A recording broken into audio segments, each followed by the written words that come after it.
Hello, this is Tom Edmonds, the director of Dead in a Week or Your Money Back, and you are listening to Kneel Before Pod. Kneel Before Blog presents Kneel Before Pod.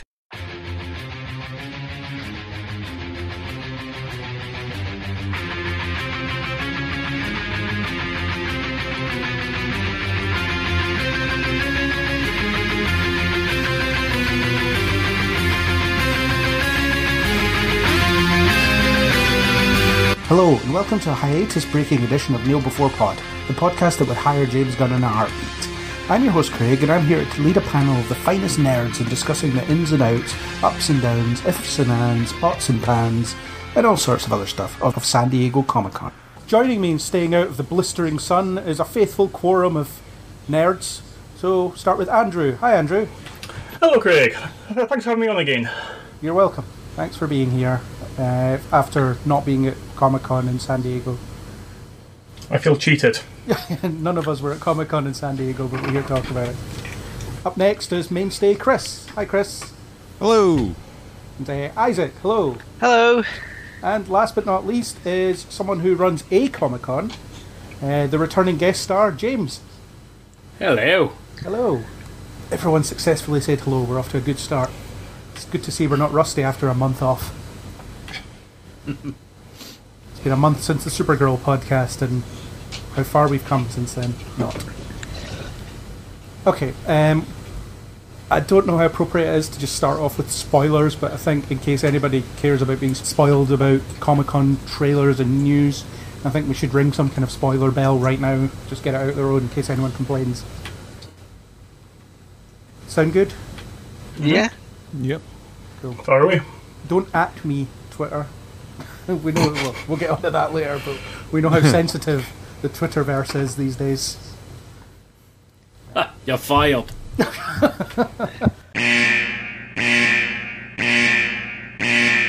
Right, we'll start off by taking a trip into the DC multiverse. DC had a lot announced this year, from their streaming service to the CW to their movies. So we'll start with the streaming service, and we got a trailer for this much talked about Titans TV series that will kick off their vastly overpriced streaming service. It's a TV show about a bunch of heroes with Robin as the leader, Robin as in Batman and Robin. And what do we think? James, you're not here very often, you start us off. Initial impressions was it looked okay in terms of production value. Somebody did mention to me, they says, "No, it looks a wee bit like the Nightwing fan film." And I was like, well, see, that's kind of the problem you've got at the moment, because the production of value of fan films are really going up. And even though they're 5 minutes long, tend to be...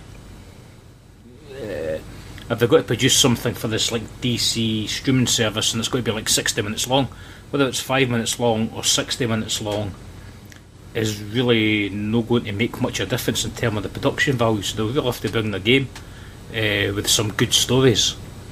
But I like to look at it. You can never tell when they say it looks like a fan film whether that's a compliment or an insult these days. These days, I think if you were going to use that as an insult, it's really, you're kind of being depowered, if that's the best way you put it. You know, it's not as much as an insult as what it might once have been, though. Yeah. So you're okay with it? You think it looks alright? Yeah. I think it looks alright, and even the small bit of dialogue that had people spinning. You know, when F Batman, I was, it did stick out. I wasn't 100% sold on that. May feel a little gratuitous, yeah. Isaac, what did you think of it? You may have seen it. Oh yeah, so is this the same Titans that are also going to the movies? Because they are vastly different Titans, like in terms of style. Because was it the Teen Titans go to the music and then DC's Titans? Are they the same Titans? Yes and no. Yeah. There's overlap in terms of characters, but in terms of tone and stuff, it's very different.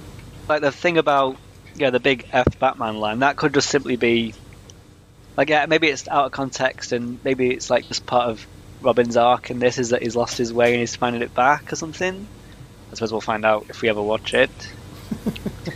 But yeah, I mean, it looks dark and brooding, and yeah, DC, I guess. DC does stand for dark and brooding if you misspell on a dark and... You can't spell brooding with a C. Well, it's like brooding, but with a C. Like, Yeah. Dark and gritty. dark and gritty. Yeah, there we go. Chris, what did you think of Titans? I thought, a bit like James actually, the production values look alright. I mean, I don't think if this trailer is what's supposed to sell me on an entire streaming service, it's not particularly going to make me jump in. But yeah, it looks okay. I mean, there's very little dialogue, there's little glimpses of story in there, but nothing that would sell me on an entire package, to be honest. Yeah, fair. Andrew? Yeah, I pretty much agree with the other guys. Yeah, I thought it looked great, and from like a personal perspective, I've always preferred Dick Grayson when he was Nightwing rather than when he was Robin. And even though he technically is still Robin in this, I get the impression that he's going to be moving away from that persona, and at some point during the series, or possibly at the end of it, will lead to him becoming Nightwing. Or he'll just call himself Robin, but he is basically Nightwing. That too, yeah. Yeah. Do you think maybe that's to do with, like, casual fans won't know that Nightwing is a Robin, and they're going to... Is it that people who are joining this sort of series without knowing the comics are like, oh, we now know that Robin moves on from being Robin into his own character? That's a good point, actually, yeah. Yeah. I hadn't thought about it like that, but yeah, Robin is more recognisable. You know, because you have the 60s Batman series and everyone knows who Robin is. No one really knows who Nightwing is. Yeah, if you do Nightwing TV show announced, then a lot of people will go, nah, who's he? Whereas if you go Robin, then... Yeah, 10% of people are like, oh, that sounds cool. The rest are like, alright. Well, it's actually funny because Nightwing led the Outsiders for a while, and the Young Justice, which is the animated thing that's coming up, that's going to have the Outsiders in it, so there could be an overlap there. With regards to this Titans, there was the Titans, there was Teen Titans, there was like different sort of incarnations of them. But you said something about the price of this DC streaming service. How much is it going to cost? Do you know? Because I tried to hook up for the beta thing, but I couldn't get in this country. Well, it's only available in the US for now, but it's $79.99. If you pre-order it, you get 15 months, which doesn't sound like that much, but apparently that's pre-tax. So it'll cost you like $100 a year. And considering the first thing they're going to have is Titans, and they're all going to drop that, all 13 episodes immediately, it seems like, what other content will you have? I mean, you'll still have all the animated shows and films and stuff, I guess, but... You're getting access to the DC digital comics as well, though. Oh yeah, I forgot about that. Yeah, but a lot of people are going to be after it for the shows, for the the TV content or the film content. I think it's a big ask. I didn't know you were actually getting the comics as part of that as well. I didn't know that. Yeah. So is it sort of like what Marvel do with the unlimited sort of package, but adding in all your video content as well? I guess so. Yeah. Do we know if it updates, like, will the, like next month's Flash and next month's Superman, will they come out at the same time so you can read them immediately, like as a webcomic, like a e-comic? Or is it like just an archive? Marvel Unlimited is about 3 months behind normal release. Yeah. Yeah, so you get all the new stuff, but you get it like 3 months later. It might be something like that. But they haven't really said anything about the comic side of it. They're just, they're focusing on the TV stuff. But I don't know, I feel like, we're sure we've discussed this before, there's like 1 million streaming services, particularly in the US, and, is this a big ask for something that's not going to have that much to begin with? I'd sell my granny for it. Well, wow. Fair just so you can. Unfortunately, she's been dead a good few years, so tough to go dig her up. Kind of fits the dark brooding universe if you're doing that, though, doesn't it? Oh, so we have one. Back and we have one subscriber if it ever appears over here. I don't know. If I watch Titans, it'll have to be on the high seas. I don't know. I'm not a fan of this trailer. I think it kind of looks like everything I hate about what was kind of post-Dark Knight superhero adaptations, or just adaptations in general. Where they thought that to make something good, you have to make it dark, but it just comes across as kind of silly and gratuitous. I mean, you have Robin beating up a bunch of guys in an alley, and his face is covered in blood, and he's saying "F Batman." It's like, nah, hard pass on that. I think that's it's iffy. And then the rest of it is kind of like teen angst a bit as well, and it's again something I really don't like. So I'm not sure the show's for me. It's funny actually mention that, because him smashing and knocking 7 bells out of people you would call of questionable character doesn't bother me, but for maybe a younger audience, for like the profanity side of thing, I think the same sentiment could have been conveyed maybe, and you could have went something like "to hell with Batman." It's like not what you say, but the way that you say it. So it's like screw Batman or stuff Batman. I don't know. Screw Batman. Yeah. Aye. Yeah. Holy swear words, Batman.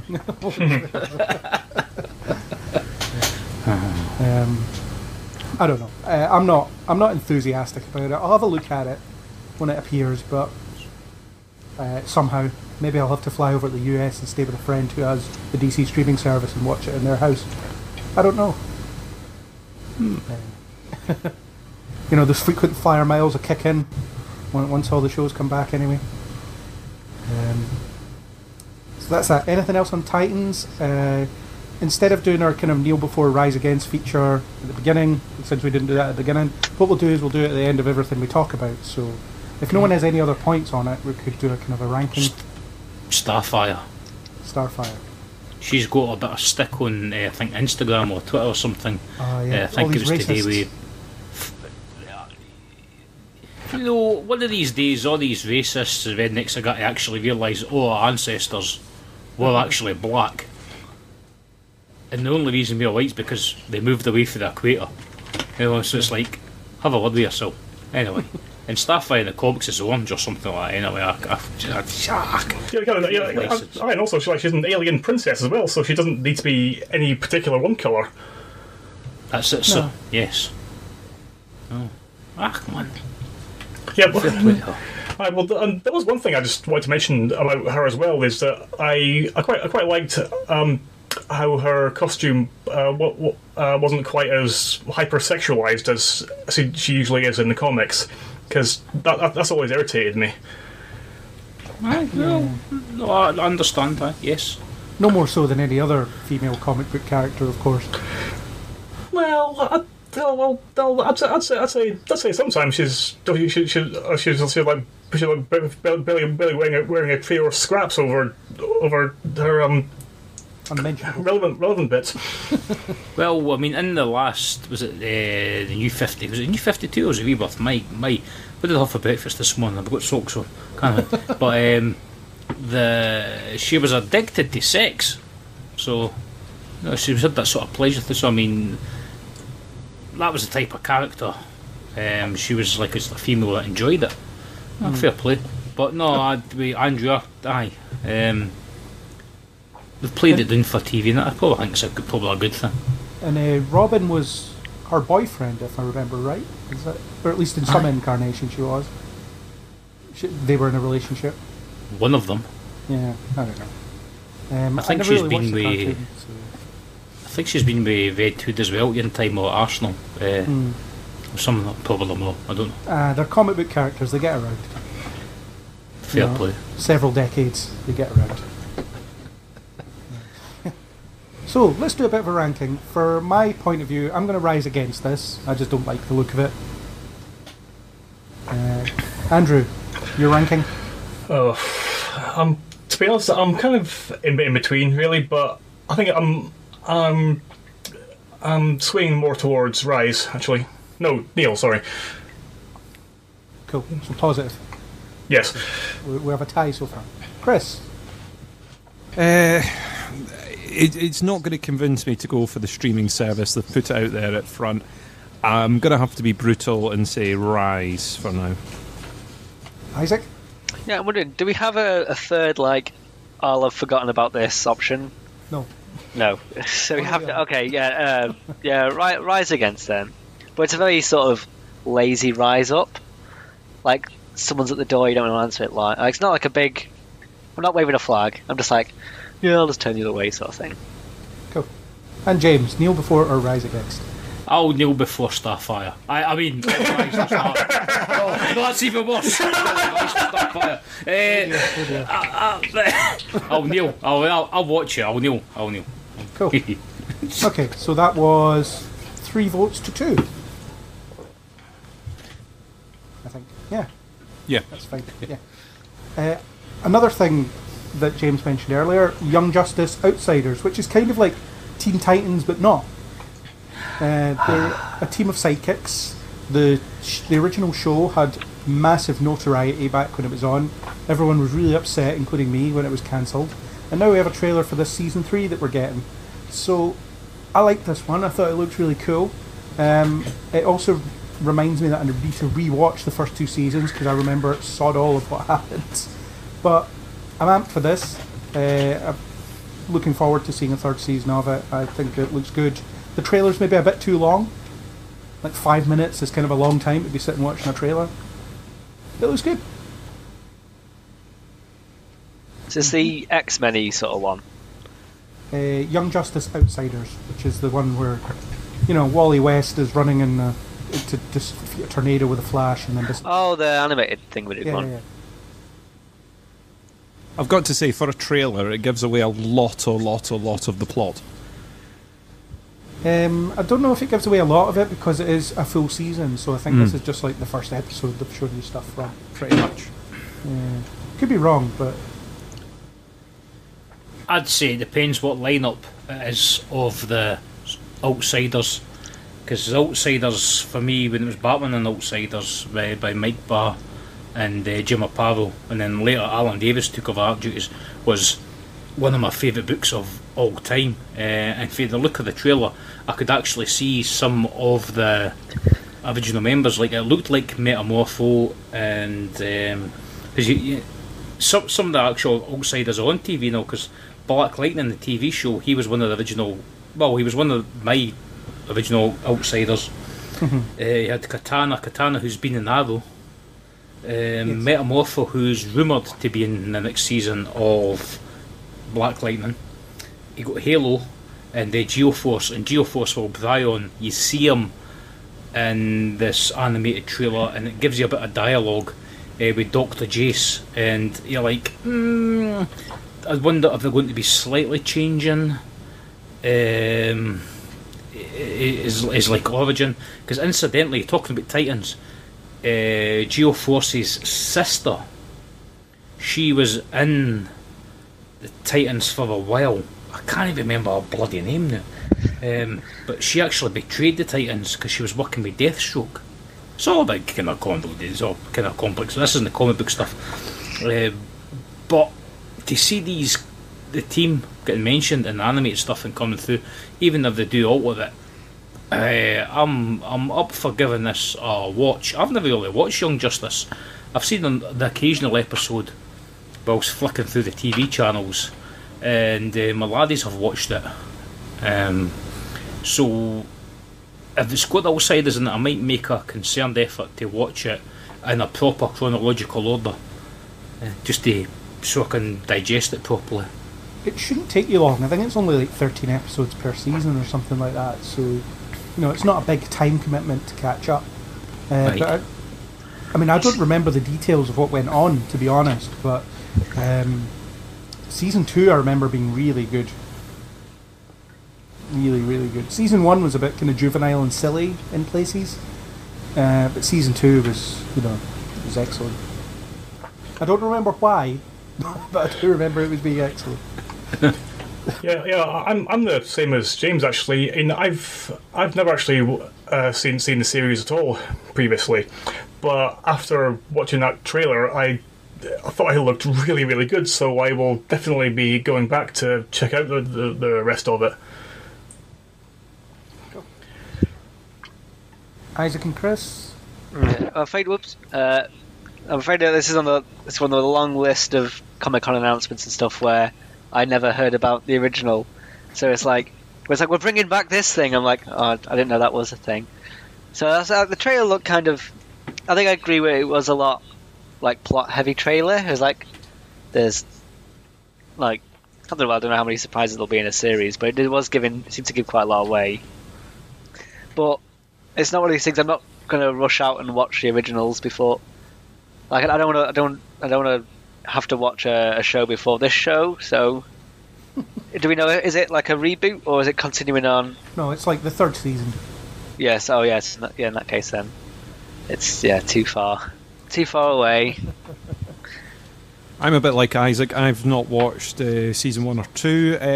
The trailer looks okay. Like I said earlier on, I think it gives away maybe a bit too much plot. Maybe I'm taking it a bit too firmly on that side. But potentially I would end up watching it. But it'll be a while before I get the time to sort of sit and go through 2 seasons to catch up with this one.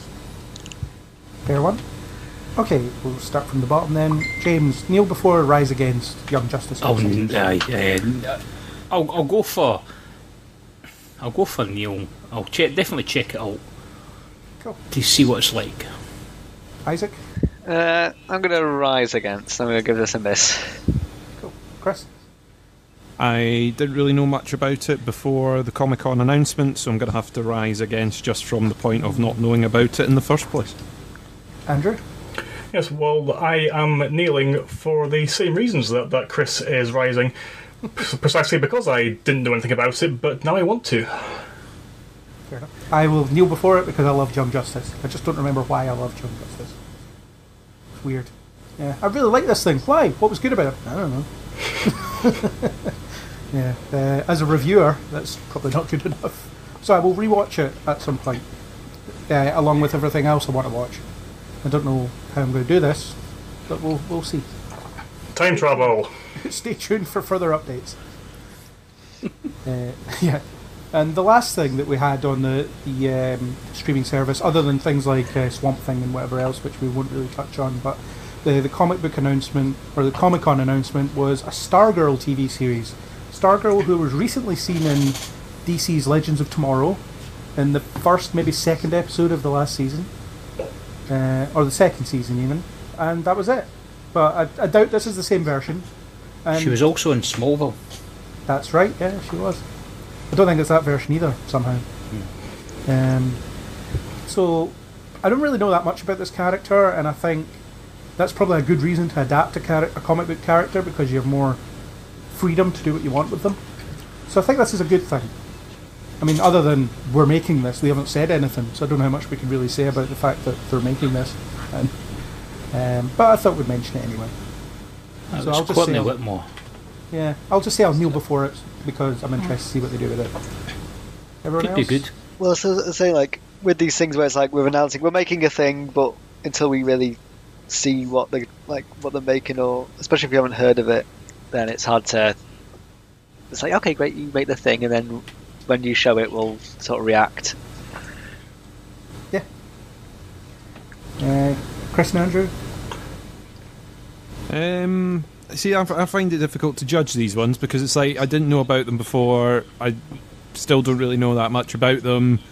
I'm just going to have to default to Rise, I guess. if I am being forced in the binary choice, then it's going to have to be Rise. I've got no idea. Binary.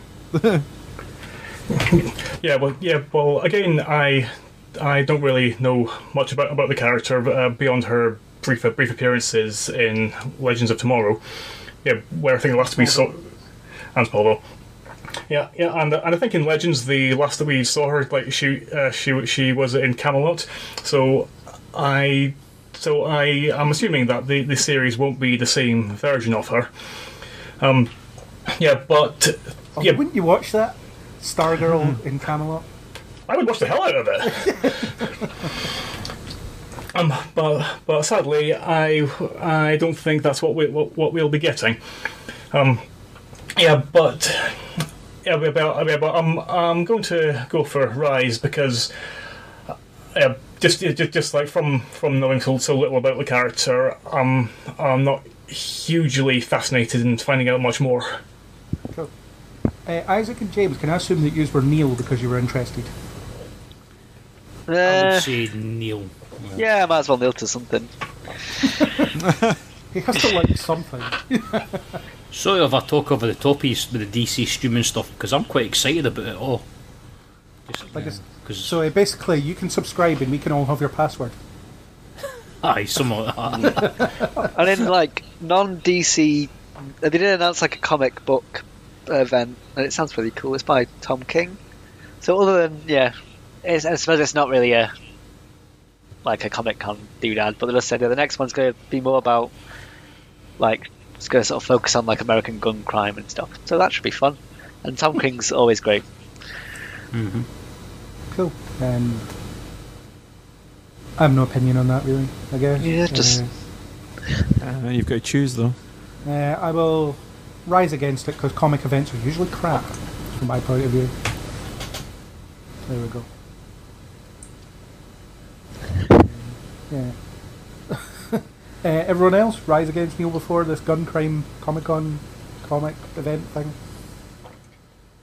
It's a crossover event type thing, or the big event for DC, or one of the day events, then I'll probably check it. Oh, God, I'll check it out. do the old. At some point. Give it try 2 issues, and if it's no good, then give up. Aye, that's basically it, isn't it? Yep. Aye. Andrew? I'm going to go for Rise because I'm really not that bothered. And Chris? I am also rising because. And most of the opinions are Rise because I've forgotten about it and didn't even know it existed until this podcast. Yeah, It pretty helps much. when you have a discerning panel. It's like the Oscars panel. Have you seen this film? I don't know. Have you? No. Whatever. Best Picture? Sure, why not? Yeah, I don't know. I don't know how the Oscars work. But, okay, so that's the streaming service. We've all agreed that we're borrowing James's password when he signs up. Yay! Whenever it becomes available in the UK. So that's good. Saves me money. Let's move over to the CW verse. Specifically for DC. There's other CW stuff we can talk about later. But we got some trailers. Arrow Season 7 trailer shows Oliver in prison. New Archer that's cutting about. And that's about it. I like the look of this. It's like, I don't know, orange is the new green. I don't know, whatever. It's Oliver fighting people in prison. Or not fighting people in prison. He's trying not to fight. And there's a new vigilante that's dressed as a guy, a hooded Arrow figure, cutting about in Star City. So He's totally going to be fighting people in prison. Yeah. Well, he's going to try not to, and then he'll Fail. Yeah, it'll be like the opening scene will be him not trying to punch someone in the face, and the scene after the opening titles will be him definitely punching that person in the face. Yeah. Well, a big bullshit, boring dialogue about a wanting pacifist is. Oh, did he not say something like this last episode? Or was that the episode before? Or possibly the episode before? Sorry. Yeah. Although, I don't know if anybody will remember this, but years ago there was a film concept kicking about called Green Arrow Supermax. That was basically a Green Arrow in prison, fighting villains while he's in prison. And it sounds like this is kind of them making this, almost, after all these years. I don't think it ever had any chance of getting made, but it was an interesting enough idea. So, cool if that's what's inspired them. Suppose. Yeah. There's not much to say about it. There isn't much there. They haven't really said much about what's going to go on this season as well, for obvious reasons, or I just haven't read the panel right up, basically. But I've read that there's some returning villains in prison, which makes sense. People like Brick and all them. Yeah, and in the trailer there was a brief shot of Vinnie Jones. Yeah. So, yay. The only other thing I really have to think about mentioning is that I have a sneaking suspicion that Season 7 will be Arrow's last season. Because they're developing this Batwoman thing, which is about another vigilante that hunts people at night. Could be the last season. Yeah. Well, as much as I am more or less enjoying Arrow, It's had a decent run, and if this was the last one, then I wouldn't be heartbroken by it. No, just let it bow out while it's still good. Chris, what are your thoughts on the Arrow trailer? I think the trailer looks good. I think we've had some disappointing Arrow seasons in the past. This has the potential to do the same. I mean, trailers are normally sort of showing you the best bits, so it's difficult to sort of judge the entire season based on it. But yeah, it looks alright for a trailer. I just have the feeling that the prison element of it is not going to be particularly long. It's sort of them going, this is a very short-term problem, I imagine. Very similar to, we've already had it with Flash, of he's in prison. Oh, actually, he's back out, it's fine. So I imagine it'll end up along the same lines here. I think if we get 3 or 4 episodes out of it, I'll be quite happy. Depending what they do, of course, but I think that's a decent enough time period to let him rot in prison for a bit and explore how everybody's handling it without him and stuff. I think it'll probably be shorter than that, but yeah. I will reserve full judgment until I see it. But I'm trailer for trailer, I think trailer looks good, but it can be disguising a lot. Yeah. Isaac, as someone who's never seen Arrow other than glancing at it while I'm watching it, what do you think of this trailer? Oh, well, I have not seen the trailer actually for this, or any of the CW ones other than that Flash one. Was it Flash that I watched while I was waiting for my pie? Not a euphemism, ladies and gentlemen. Tell us about the pie, Isaac. What kind of pie was it? It was reduced. I'm not sure for that. What is it? BBC rules. It's a reduced pie from a popular supermarket. Oh, yellow sticker pie, my favourite. A yellow sticker pie. It was chicken and something, and it was really nice. It was a kneel before pie. Rise against Arrow. Cool. Hilarious. James, what do you think of this trailer? I've not watched it. I've had it on and I didn't watch it, and I suddenly realised, in season 7, when did that happen? And I'm behind. I don't know which season I'm on. Probably the season where Ragman and all that's part of his team, and Mr. Terrific has just got his wee whirly things almost to work. So I mean, I will catch up on it at some point, but I'll say to me at the moment I'll rise, because on the greater scale of things I'm not that bothered about it as a show, but I'll watch it just because it's Arrow. Fair enough. You'll eventually watch it. Yes. Yeah. Well, I'm going to kneel before it because I think it looks good. Andrew, what's your verdict? I am kneeling because I am tentatively optimistic that it will be a good season. Fair one. Chris? I am kneeling before it. Yay, we win. Yep. And what about Isaac's pie? I'm kneeling before yellow sticker pie because it was reduced and therefore great value. There we go. Reduced popular supermarket pies. This podcast was brought to you by Popular Supermarket Pies. Reduced. What a weird sponsor that is. Okay, on to The Flash, the one that Isaac was just watching as he was waiting for his pie. This season, their daughter from 30 years in the future is around, and she can't get back.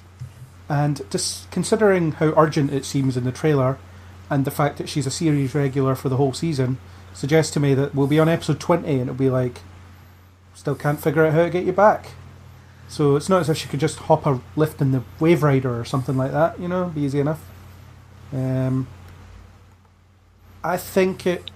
honestly think it looks like the same crap that we've been dealing with for the past 2.5 seasons. Nora, I think, has some good energy. I think Jessica Parker Kennedy has good energy, and she might bring some good energy to the cast. But everyone else seems miserable as usual, and I'm done with it. I'm tired of Flash, and I'm only watching it because it shares a universe with all my other shows that I quite like. Well, that's a really morbid take on it. Apparently, Chris Klein's going to be in it. He's playing the villain, Cicada or Cicada, I don't know how you pronounce it. suggests that they haven't learned their lessons, so it's another full season villain that will be tired of by episode 6. And apparently, Tom Cavanaugh is playing a character called Sherlock Wells this time, who could be a villain but might not be. Again, lessons not learned. So after that morbid take, Chris, I'll pick on you first. Yeah, Flash, as people will be aware if they listen to the podcast, is one of these ones that, yeah, I'm a bit like you, I'm fed up of it now. This trailer didn't really do anything to change my opinion. It seems like we've got a speedster that has changed time and probably generated a villain as a result. We've definitely not seen that on The Flash before, therefore, rise against. Andrew, you were on our last teardown of this show. Yeah, well, I'm feeling a little more optimistic about it, though it's possible that may be purely from it just not being season 4, and the fact that we don't have to deal with any more of this DeVoe crap ever again. But it's season 5, it's a whole new level of bad, potentially. Potentially, yes, but I have a tendency, like, to let myself think best of things, and then invariably become disappointed by the end results. It's a reasonably positive philosophy. Take that as a kneel before then. Yes, it's a kneel before with the caveat of it being relative. Yeah. To the last season. Mine is definitely a rise based on this trailer because it looks like nothing's changed. James, what do you think of this trailer? If you haven't seen it, if you have seen it, I've not seen the trailer, but I'll probably kneel before it. I love watching The Flash with the wee man, my youngest Jin. He's right into The Flash, and I love watching it. I'm no finished the last season. Still got a couple of episodes that I catch up on because we got sidetracked a wee bit. It's interesting. I didn't know Cicada's going to be in it. See how that goes, because I think he was affiliated to the Society of Supervillains. So they've said that he's kind of a solo act who kills metahumans because he likes to kill metahumans, I guess. So he's not got to because he's got in the comics. I think he can absorb souls or something like that. And you see that in the trailer. His his lightning bolt dagger thing absorbs something. Right. Well, I could maybe. I'll definitely check this out. I enjoy Flash more than what I enjoy Arrow. I feel it, to me, it feels more comic booky in terms of a DC TV show than what Arrow does. So that's one thing. But I've not seen the trailer. Even though you said the link, so I could have watched it. But I will definitely check it out. Cool. Isaac, based on your waiting for cooking trailer view. I've already forgotten it, to be honest, so we'll rise against. Rise against. James is kneeling before. Chris, you're rising against, I'm guessing. I am rising. I think you said that before. Andrew, you're kneeling before. I am, yes. Yeah, so rise, kneel, rise, kneel. 3-2. Yeah, thank you for keeping score. You're welcome. So, I mean, I've said this before. I think doing a full season villain on something like The Flash doesn't work, or it hasn't worked since season 1 because you just get fed up with them, and I feel like this is going to happen again. Unless they are planning to just kill him off halfway through the season or something, and we'll be surprised. I don't know. It'd be nice for them to surprise us. That'd be good. Next up, Legends of Tomorrow. So we got season 4 trailer, which just looks as mental as ever, as far as I'm concerned. There's a unicorn in there. That says it all, really. We have 2 new members of the cast. Well, 1 old member of the cast. John Constantine obviously joined the cast full time. Maisie Richardson-Sellers is playing a new character who isn't Amaya. She's called Charlie, and she's a weird time remnant thing. Who knows? And then there's someone else called Alaska Yu, described as a typical 20-something easily swept up by romantic notions and fantasy novels. But I don't know what to make of that, but cool. They're kind of just demon dragon hunters now, through time and space. fun. It's going to be great. I'm sure it's going to be great. Kneel all before. It's going to be amazing. Yeah, I am in complete agreement with that. I absolutely loved the last series of Legends because it just completely embraced how utterly demented it is. And this season looks like it's going to be much more of the same. Yeah, and it will most likely be a whole hell of a lot of fun. Yes. So I am beyond kneeling. I am prostrating myself upon the floor. Oh dear, Chris. Apologies, I have horses going past outside. If you can hear that, I've got the common riding going past my window in the middle of a podcast. Yes, let's just go with unicorns. There are many unicorns going past my window, so I'll make this quick as possible. I am kneeling before this. I've really enjoyed Legends. I've sort of embraced the fun element of it. The new characters, yeah, they might be good, they might not, but the rest of them's there to make up for it, so it should work. Yeah, but bloody Nate's still there. Let's get rid of That's that true. Isaac, you probably have no opinion, but I'm asking anyway. You're here. Yeah, I'll rise against because I'm not going to watch it. So you are missing out. James, Legends. I've got no idea what episode I'm on. I'll kneel before it because I will watch it, but I'm definitely behind. Characters are cool. Having Steel and all this, having some great cool characters, and people show up for any incarnation of Firestorm at any point. For me, it has to be get a look in. So I'm definitely new, but I couldn't tell you what's going on at the moment. Similar to Arrow, I'm behind a bit on it. Such as, is Constantine the right place for him? No, for me. Oh well, wait till you see it if you haven't seen it already. But yeah, he fits in like a thing that fits somewhere.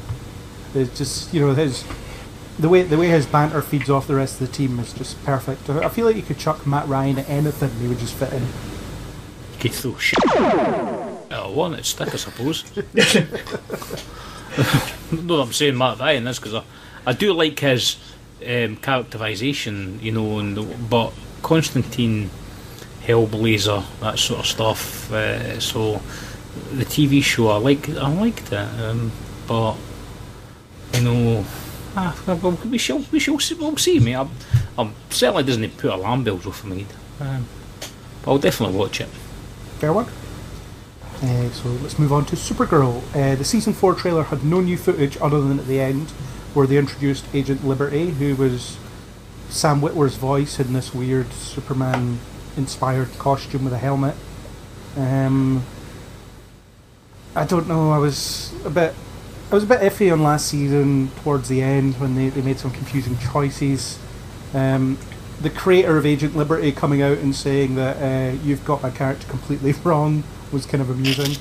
And I kind of agree with them in the sense that they've just taken this guy's name and they've crowbarred whatever they need out of him into it, which I think is kind of wrong. I mean, of course make changes when you adapt stuff, but make changes that kind of make sense.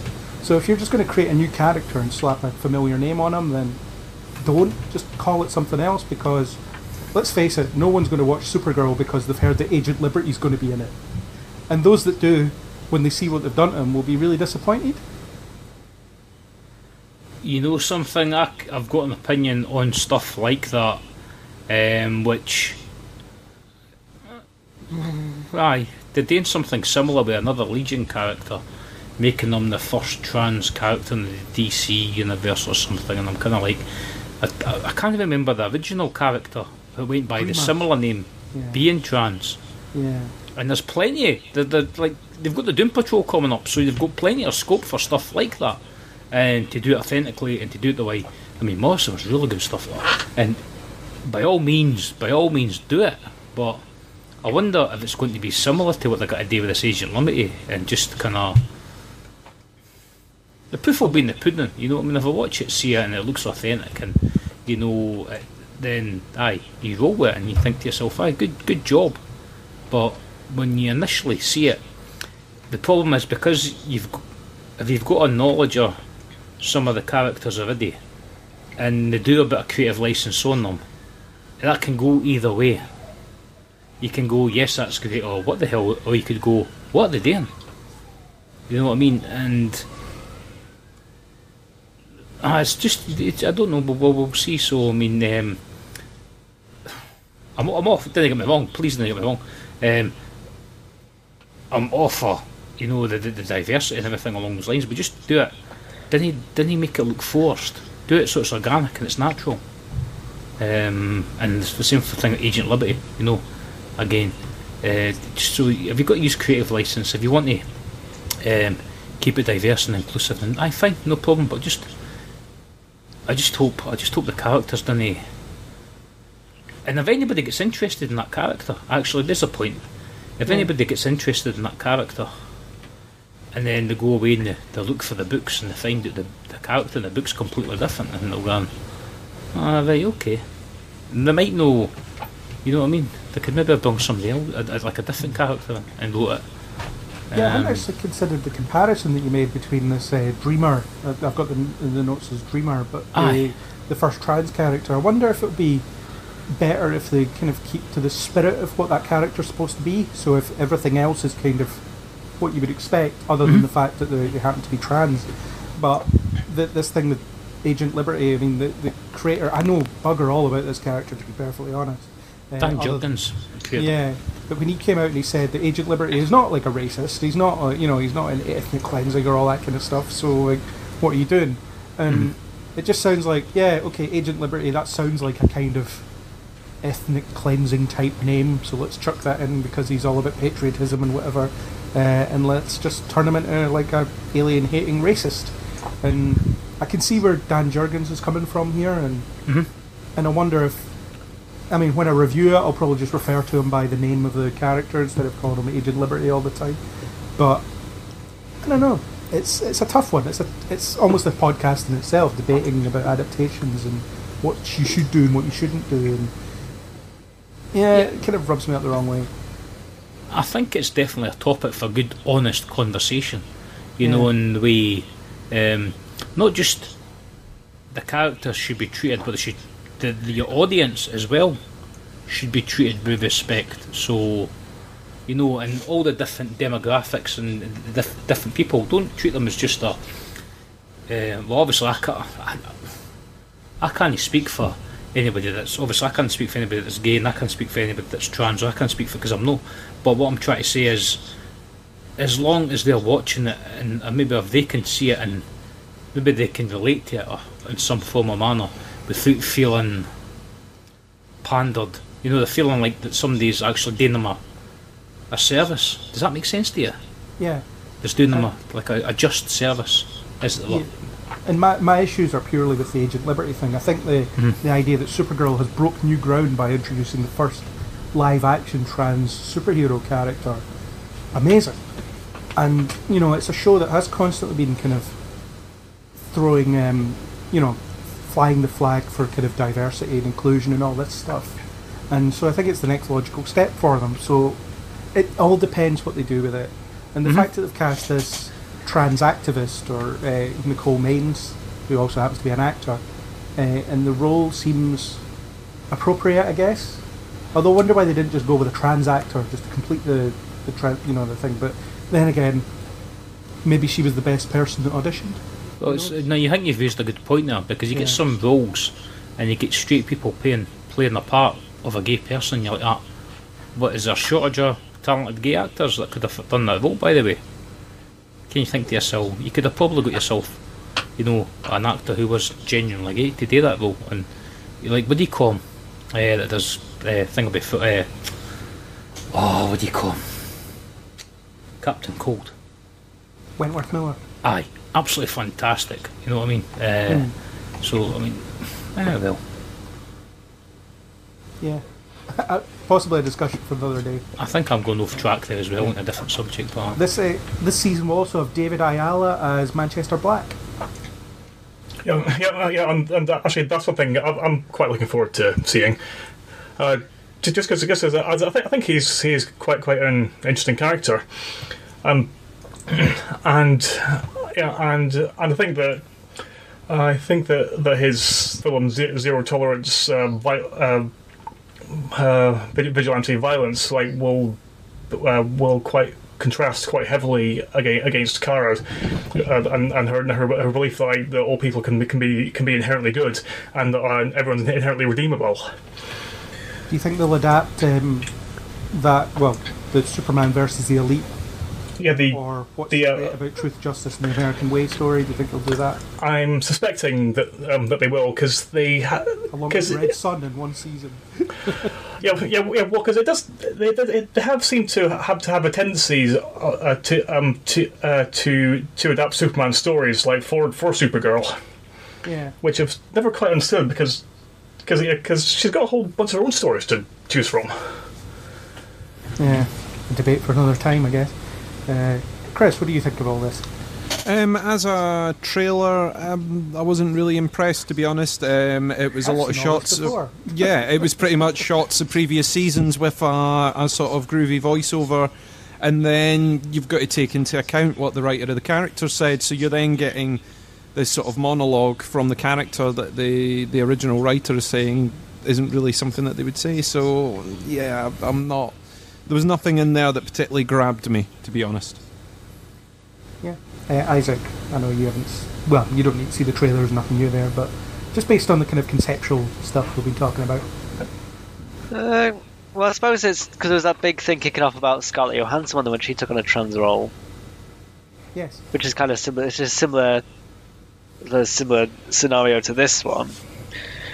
But... yes, with all the CW stuff, it's one of those ones that will sort of blaze by me. I'll see you watching it when I come in from work, and that's about as much as I'll get involved, really. So is that a rise then? Yeah, why not? I'm going to rise as well, based on... I'm just not that excited about anything I've seen based on what I've said here. Andrew, what are you doing? Yeah, I'm rising as well, because I'm not convinced that they've properly thought through what they're doing this time. Yeah, I'm the same. Chris? I'm rising against. And James? I'll say rise, but I'll probably give it a wee watch at some point. Oh, well, we'll all be watching it. Exactly. But, I don't know. It's probably shouting at the telly going, "You're doing it all wrong. You're wasting your bloody time." Yeah, I'm gonna type very furiously. And I alluded to this earlier, but there's a Batwoman show in development where apparently, again, as you said, James, they're looking to cast a gay actor in the lead role. Well, Batwoman is gay, so why not? Yeah, and she's a bloody amazing character. Yeah, it feels like one of those things where they've kind of forgotten what acting is. But, fair enough. If you want to find a good role for a gay actor where there maybe isn't a lot of good roles for gay actors. Well, see, it's not just that, but Batwoman is a cool... It's a cool comic. I've not read it in quite a while. But there was... Oh, Christ, what issue? What's volume was it? Was it the new 52 volume? Was it Sonata? Who was on art duties? I can't mind, but it was the artwork, and it was absolutely stunning. And see what I'd like to see. I'd like to see the cinematography in one of these shows. Because sometimes, just because it's a TV medium, they could still tinker with it and grade it, and there'll be a few things with it, like with some of the scenes, to just make it look just that more visually appealing, and just I don't know. Instead of just people standing around in the dark. They could do it. Just, I mean, when you get people that what do you call him? Bill Seisnick, the way some of his paintings were done and things with Electro and things. Yeah. If they could do things like that for the screen, and just every inch in a blue moon, just try and transcend between different styles and make it look all natural, then it would just mix it up a wee bit. I'm not overly excited. It's really weird because I'm saying that'll be a great role, that'll probably be a good show, and that'll be good for that. I'm not overly... No, it wasn't like when I got announced, I was like, yippee, brilliant, great, because I'm not overly excited and jumping up and enjoy the fact of making it. just a cracking character. She's a good character. Decent book and that, but It'll be up to the crossover to convince you, I think. I think that's the whole point of the crossover, isn't it? To get you on board. We were discussing this recently, Chris, but we think that this will take place on Supergirl's Earth. Yeah, we were suggesting that, weren't we? Yeah, so Oliver and Barry go over to visit Supergirl's Earth to help her out with something, and then you have Batwoman and Gotham over there, and that's it. I don't see why not. It's a fairly underpopulated universe by comparison, so it might as well. I think it gives them more scope to do stuff in Supergirl's Earth because it's not one that's been explored to the max yet. Yeah. But I think the only issue that you've got is when you have got a potential powerful ally like Supergirl standing around, you end up with the same problem that you get in the Arrowverse of why don't you just call such and such who can do this very quickly or who can do this but be invincible. There's a lot of that going on. So I don't know. It'll be interesting. I'm kind of kneeling before it. It sounds interesting. They've kind of won me over a bit with the description. I look forward to finding out more. So yeah, kneeling before it. It's a kneel for me as well. Andrew? Yeah, I'm kneeling because to steal a phrase from Chris, I'm intrigued to see where it goes. That's the typical Chris. My catchphrase, excellent. Yeah. It's spreading. It's spreading. That's it. Yeah. Just this non-committal. Yeah, wait and see. Yeah. Isaac, Batwoman TV show. Do you think I'll kneel before this. Batwoman's fun. There we go. Isaac's finally excited about something. Okay, let's move on to the DC movieverse, which is now called the Worlds of DC, which seems to suggest that they're throwing continuity out the window because it doesn't work for them. So let's make films that might exist in continuity for other films and don't exist in continuity for others. Fine, but we have DC Multiverse. DC Multiverse. Yes, I was wondering, is Worlds of DC like a slight Elseworlds vibe to it? Could be. I mean, it's just you watch Man of Steel, Batman v Superman, Justice League. They're in one universe. The Wonder Woman movies, they're in their own universe. Aquaman, who knows? Shazam, and the many Joker films. And the many Joker films. Yeah. Ugh. Let's not go there. The Jokerverse. The Jokerverse. What's going to happen is they're all going to team up to fight Batman in his solo film. It's going to be like the Joker League. You heard it here first, and I think I've just given them ideas. Actually, I'd really like to see a Joker League. They mentioned it's like, I'll watch like 7 Jokers, like a Legion of Jokers. Joker about in like a tiny clown car. I'd watch that film. And they all get out of this tiny clown. Yeah, they'll get out of the tiny clown car. Oh my god. I don't want to see that. That'll be scary as all hell. But if there happens to be like a really good fan filmmaker that just happens to be listening to the podcast today, please, just make that. Yeah. Just that one scene, thank you. Yeah. So let's start with the Aquaman trailer. I'm going to kneel before it. It looks kind of cool. Parts of it look like a PS2 game, as everyone says about these films. But it really does look like a PS2 game. Bits in Atlantis, they look a bit rubbery and CGI-y. But I like Momoa in this role. It looks a bit fun. And they've gotten rid of that stupid let's create an air bubble so we can talk to each other thing they had in Justice League. Yeah, totally kneel before this. Andrew, Aquaman. Yeah, I'm kneeling before this as well. Because I think that Momoa was definitely one of the best things about Justice League.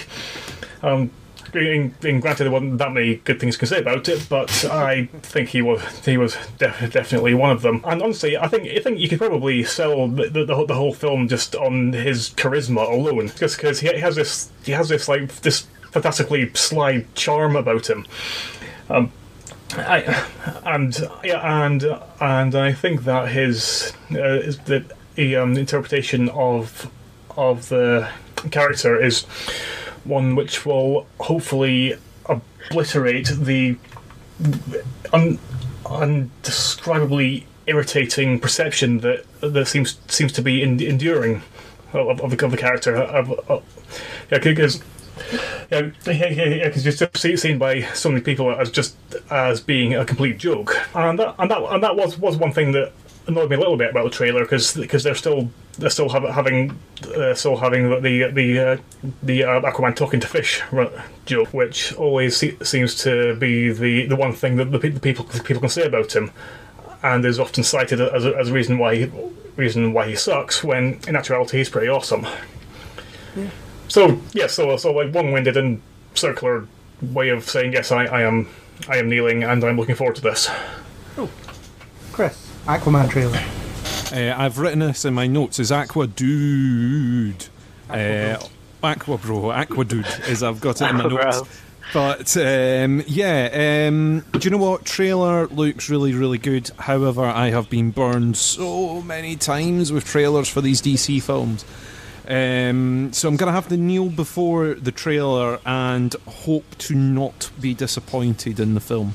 I sort of feel the same as Andrew. I think the character has the potential to be alright. It also has the potential to be absolutely terrible. So, let's go and kneel before the trailer.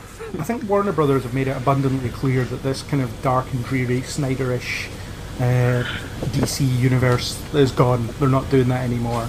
They've listened at last, and it's time to actually just, let's have the tone fit the character. And that certainly seems to be what's going on here. Isaac, what do you think of the Aquaman trailer? Yeah, this one looks fun. There's definitely some Black Panther vibes, but that must be because there's the contest and the contest for the throne bit.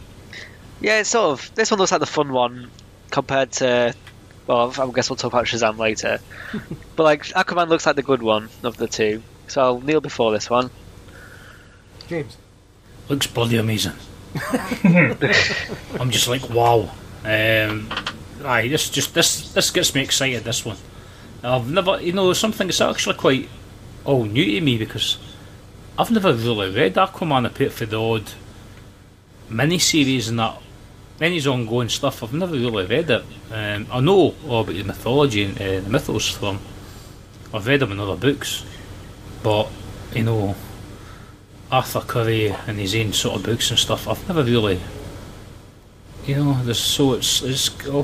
hopefully it'll feel fresh to me. But I mean, the trailer looked amazing, man. It looks better than the CW pilot from way back. Or the WB pilot. Oh, the one where what was he in? There was somebody in Smallville. He played Aquaman. Green Arrow, Justin Hart. Aye, and then there's something else, and I was Adrian Palicki was in it as well. Was he? Yeah, she. Oh, she. Oh, okay. When you said Palicki, I was thinking about, what do you come for, Supernatural? No. Although she did play... Yeah, Padalecki. No, she did play Sam's girlfriend in Supernatural, though, for one episode before she was killed. Okay. Yeah. And then she got killed. It all circles back around. Oh, it's all connected. Aquaman, yes. That looks real. It looks like a good movie. Overwhelming majority then. Well done. Unanimous. On to Shazam. I like the look of this. I quite like the idea of a couple of kids living in the DC universe wishing they were superheroes, and then boom, one of them gets their wish. Zachary Levi looks a bit juvenile and fun. I like the kind of getting used to your powers thing they show you in the trailer. I like the suddenly 20 odds, it's like Big meets Superman, I guess.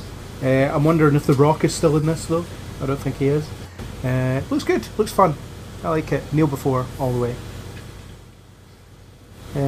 Isaac, I'll pick on you now so that you can... Yeah, I'm going to rise against this one. It looks a bit like an Adam Sandler film. Ooh. Oh.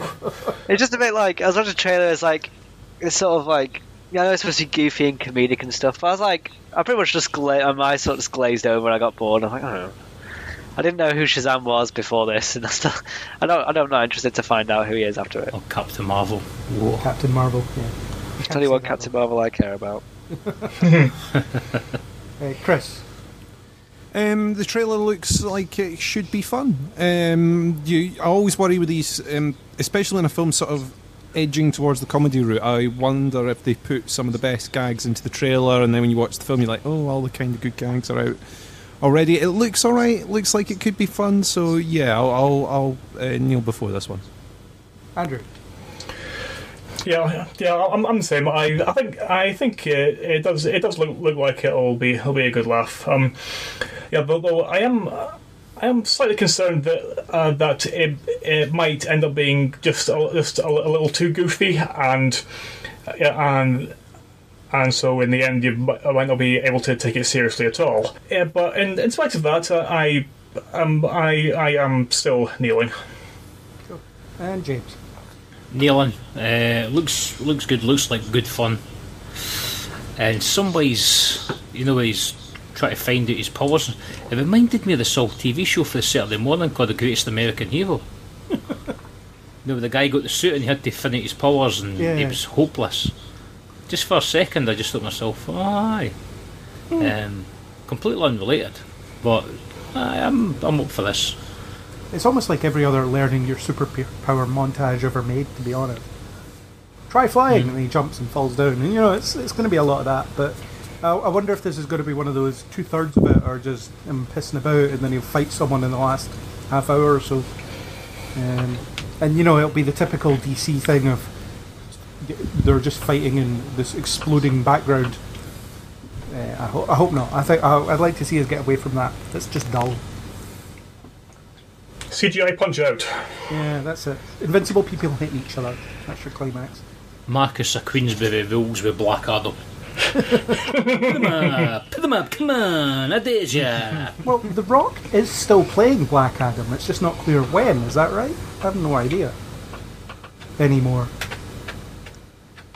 Don't ask me. Yeah. Does anybody know? Nothing specific, no. I'll look it up for a later date. Listen to the next podcast and I'll have an answer. There we go. There's an advertisement for the next podcast. So we're overwhelmingly kneeling before, other than Isaac, who thinks it looks stupid in an Adam Sandler film, which is, ouch. But fair, I guess. There was a little bit of Wonder Woman 1984 news, not much though. They've mentioned that Chris Pine is in it and he plays a big role in the film. Fine. And apparently they showed a sequence of Wonder Woman barging into a mall to save a little girl or something. So I'm sure it'll be good. I'll kneel before it. Yeah, I'm going to be preemptively kneeling as well, because I absolutely love the first Wonder Woman, and I would be very surprised if this one was any different. Yeah. I think the first Wonder Woman film was really, really good. They've not released tons of information about this one, but what I've heard so far sounds positive, so I am also kneeling. Isaac? Yeah, they say did a great film the first time, and it's the same team, so there's no reason they shouldn't do a great second film. So yeah, great. Well excited. Kneel on. Aye. Oh, well, another unanimous on no footage and about 2 lines of news. Fair enough. Okay, now that that's over with, let's move on to Marvel. Wasn't much for Marvel this year. Mostly because all their film news is, we know about it all, I suppose. We're just waiting on Avengers 4 stuff, which we're not going to get here. I will call back to something that was kind of released before this. A new cartoon that comes out in a couple of weeks called Marvel Rising Initiation, which stars Ms. Marvel, Quake, Ghost Spider, or Spider-Gwen, and Squirrel Girl.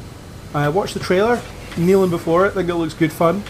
The kind of women of Marvel, Kamala Khan doing her first proper animated appearance, I guess. Looks cool, looks decent.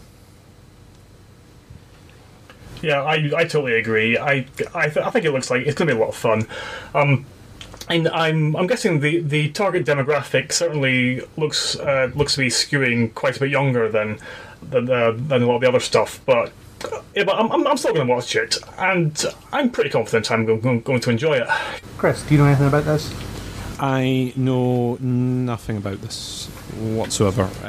So going under the same rules that I applied to DC. Sadly, it means I have got to rise, for I knew nothing about it before now.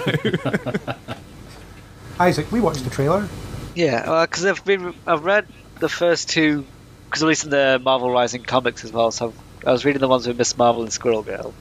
So if it's anything like they're really fun, so if it's anything like them, then it's the same sort of like style and art style, and it's light and friendly, and so yeah, it should be good. So are the comics like a prequel to this, or? I think it's just tie-in, like a tie-in, I guess.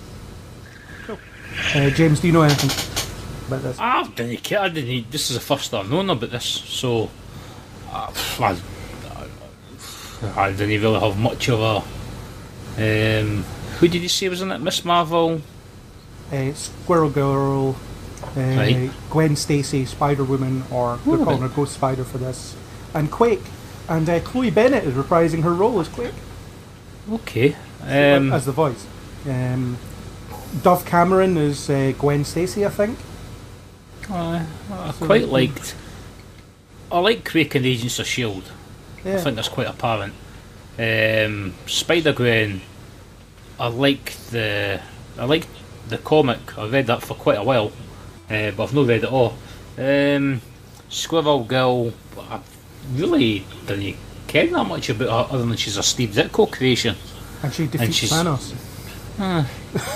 Yes, I mean, With squirrels. Squirrels. you And the know, Juggernaut. She defeated the Juggernaut as well. Yeah, and Doctor Doom. It really I is want to weird. see a sort of Squirrel Girl comic where she takes down all the big characters of the Marvel comics. There is You know, one. sort of like how DC did the Batman version where he took everyone down. I want to see the Squirrel Girl version. It's Oh, there called is- there Squirrel is Girl one. Beats. Yep. Yeah, beats up the Marvel Universe. Oh, is it there? Does it Yeah. exist? Awesome. Right, I can go out and buy it then. That's fine. There we go. Chris gets his wish, and he didn't know it existed. Yay! So you're going to kneel before this then, James, after that chat?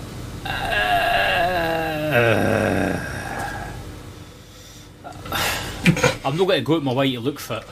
Cool. If it's a Marvel animated thingamabie, but if I come across it and I've got nothing to do, I'll probably watch it. Fair enough. Aye. Next bit of news is that Cloak and Dagger got a season 2, which is great. I love Cloak and Dagger. Neil before. Yay! Amazing. Great show. Yes. 2 episodes left as of this recording. So that's good news. Yeah. Yeah, I've only seen a few episodes of it so far, just 3 or 4, I think. But I'm really enjoying it. Yeah, because I'm getting to the point where just like where one episode ends, I immediately want the next one. Yeah, that's fair. Yeah, and I wasn't familiar with the characters at all before the TV series. Yeah, so I'm not clear on how comics accurate the interpretation is. But either way, I think it's a really decent creation, and I'm happy that there's going to be more of it. I would say it's not situationally accurate, as in it doesn't lift stories directly out of the comics, but it's, in the spirit it's very accurate, I think, in terms of how Okay. they explore the characters and stuff. So it's kind of like I was talking about earlier. Make your necessary changes, but keep it what it is, or keep it what it should be. Bill Mantlo created Cloak and Dagger, and I think they got the powers through drug use, which has been changed a wee bit because of the Roxxon thing. Yeah. But It was an anti-drug comic. Yeah. But they've kept the drug use in it to a certain extent, because Dagger, what do you call her? Candy. She's still using a wee bit, and what do you call Cloak's brother's pal selling stuff. So there's still elements of it. It's got a strange tone, the show. Yeah. It sort of like simmers along. They were heavily used in the Ultimate Comics, Cloak and Dagger, as well. They were of age with their Spider-Man and hung around with him. These ones are, I think it skews they're a bit older than they were at least originally. They were sort of like 15, 16 originally, but these are like 18, 17, 18. So, season 2, excited for it. I'm looking forward to seeing how season 1 ends. I'm gripped. I think it's very good. So I'm going to obviously kneel before that. Sounds like Andrew and James are kneeling before it as well. I definitely. Well, I think probably Andrew's place. I'm definitely kneeling before it. I think it's pretty cool. I enjoy it, so I kneel. I'm totally kneeling. I want all of it that I can get. I've only seen one episode of season 1 so far, but yeah, I'm kneeling before the fact it's getting a second, because it means it's even more worthwhile to watch. Yes. Isaac, any opinion? Yeah, no, I probably won't watch this, so I'll rise against. Fair enough. Next thing was there was a PS4 story trailer for the Spider-Man game. I think I said that sentence the wrong way around. There was a story trailer for the Spider-Man PS4 game. There we go, that's right. Looked good. Pre-order it. Can't wait. Neil before. I'll just borrow it off you. So I'll kneel before because it's going to be free. Yeah, but Isaac's going to buy another game that I'll borrow from him, so... That's true, yeah. But PlayStation users can do that. Yeah, I don't have a PlayStation, so therefore I suppose I've just got to rise against, because I can't play it. Or you'll have to maybe hope that I invite you round and you can play it. That's what you promised me the last time. I'm not falling for that trap again. Yeah. Andrew, any thoughts on Spider-Man video game? I'm really not much of a gamer anymore at all. So I definitely won't be playing this, but the trailer itself did look pretty spectacular. So for the purposes of this, I will be kneeling, just from what it looks like. Cool. James, any thoughts? I'll buy it. I think. I'll bottle days. I'll probably put it on the wee man's Christmas list. Play the absolute shit to it.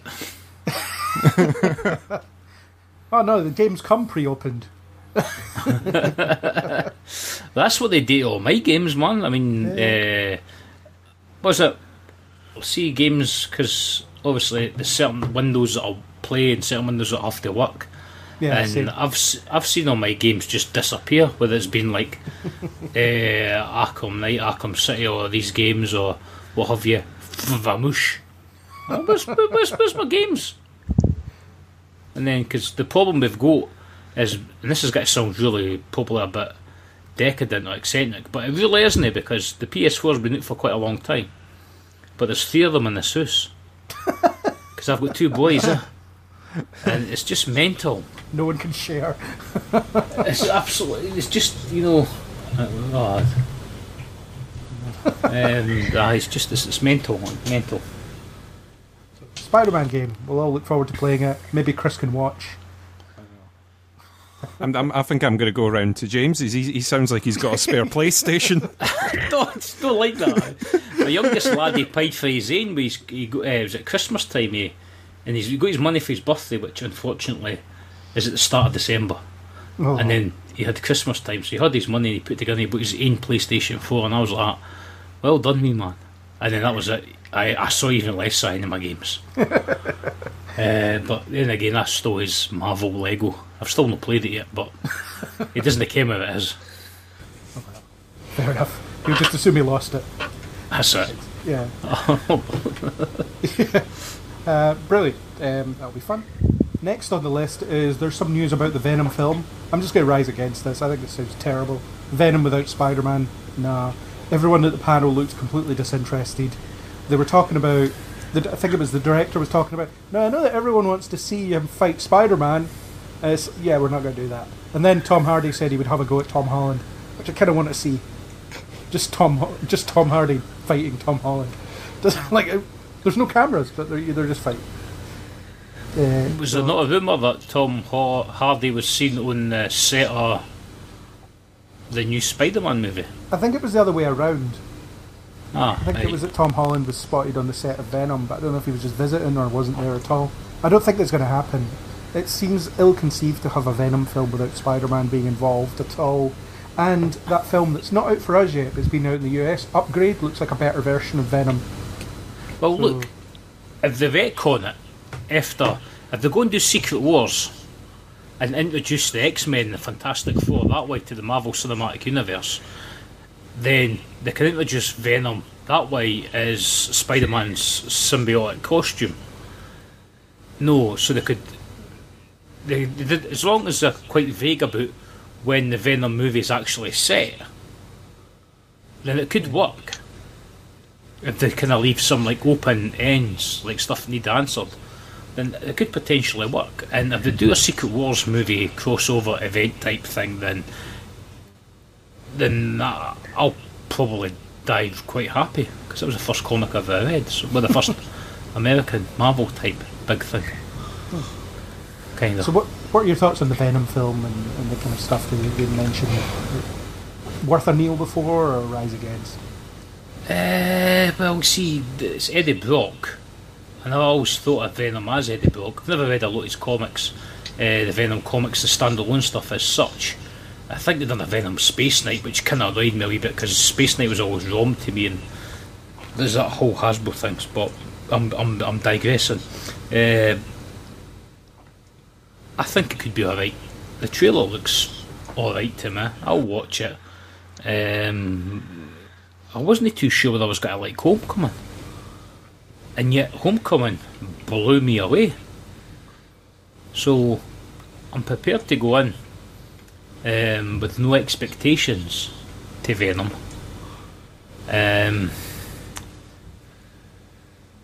see what it takes me. And I can't really. I'll be watching it in quite a naive manner to a certain extent, because a lot of my friends were. They've read like the Venom comics and stuff, and I'm kind of like, well, the actual volume of Venom that's at the moment, I'm reading that, because that's actually really good, because I'm trying to read that just because the film's coming out, and I'm actually enjoying that. But aye, I'll kneel. I'll give it a check out. Isaac? I might kneel before, because I'm not a huge Spider-Man fan, so I don't mind if it's just a Venom film.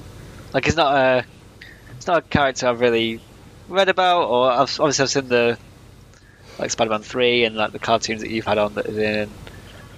But yeah, I'll watch it. Why not? You never know. I'm not giving up hope yet on this one. Chris? Nothing that I've sort of seen or heard about this so far has sort of instilled me with any confidence, so I'm going to have to rise against it.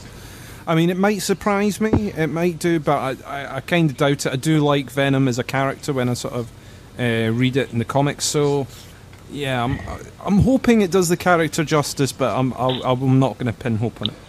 It's the kind of film Unlimited cards were made for, wouldn't it? Yeah, kind of, yeah. I'm not sure. Let's have a look. Yeah. Andrew? Yeah, I am rising for this one. It's just because as far as I'm concerned, if you're doing Venom's origin, then that needs to have Spider-Man in it. Because he's. I was seeing him as just so integral to the character's development, and to have the story without him, it just risks fundamentally altering the fundamental nature of the character, into something just called Venom, but not quite. In which case, you just watch Upgrade, which is a similar concept to what they're going for. It seems. I don't know. Haven't seen it yet, but yeah. Rise. You're rising. 3 nails, which I didn't. No, 2 nails and 1 rise. I didn't expect. Okay. Interesting. We'll move on to a contentious topic next. James Gunn was fired from Guardians of the Galaxy 3 because of tweets that he posted like years ago. I'll start with my general opinion on this. Now, I think the tweets that he posted were in very, very poor taste. There's no denying that. But he was kind of a controversial figure back then, or trying to be. And if I'd read them back then, I might have been thinking, this guy's a bit of a dick. But he certainly doesn't deserve to be fired over them, especially not years later, especially not when some armchair alt-right person has dug them out for the purposes of getting him fired because he happens to speak out against Supreme Leader Trump. I think this sets a dangerous precedent, and I don't like the path that we're going down with this kind of stuff. I completely agree with that. I think the tweets and the inverted commas jokes that he was posting are painfully unfunny. And seriously ill-advised. But but I really don't think that that they're worth him losing his job over 6 years later, and especially after he had previously apologised for them. Yeah, and it's also especially annoying, but because I refuse to believe that Disney didn't actually know who this guy was when they first hired him. Because this is like the guy who directed Slither and Super, and created a series of online shorts called PG Porn. Yeah, and he started his film career working for Troma. Who when it comes to kind of provocative and and depraved bad taste, these guys are the lords of the universe. It's like they live for shit like that. But but the sort of tacit implication seems to be that that somehow James Gunn just dropped out of the sky and wrote the script for the live-action Scooby-Doo and did nothing else. It's also even more incensing when the guy who whipped up this whole incel frenzy, as well as being an alt-right guy, he was also like a propagator of that idiotic Pizzagate conspiracy theory. Yes, he's a rape apologist. He is someone who has been charged with rape. Yes, and accusing people who disagree with him or doesn't like of being paedophiles is basically his one move. Yeah, and it's just scum. Plain and simple. Let's not forget that Disney still employ actual scumbags. So, yes. It's not. Chris, do you have an opinion on this? Bear in mind your opinion will be immortalised in the audio recording. just be in mind that 6 years later Disney will sack me from Guardians of the Galaxy Volume 6. Yeah, I mean, my thing is, this was 6 years ago. People's character does change.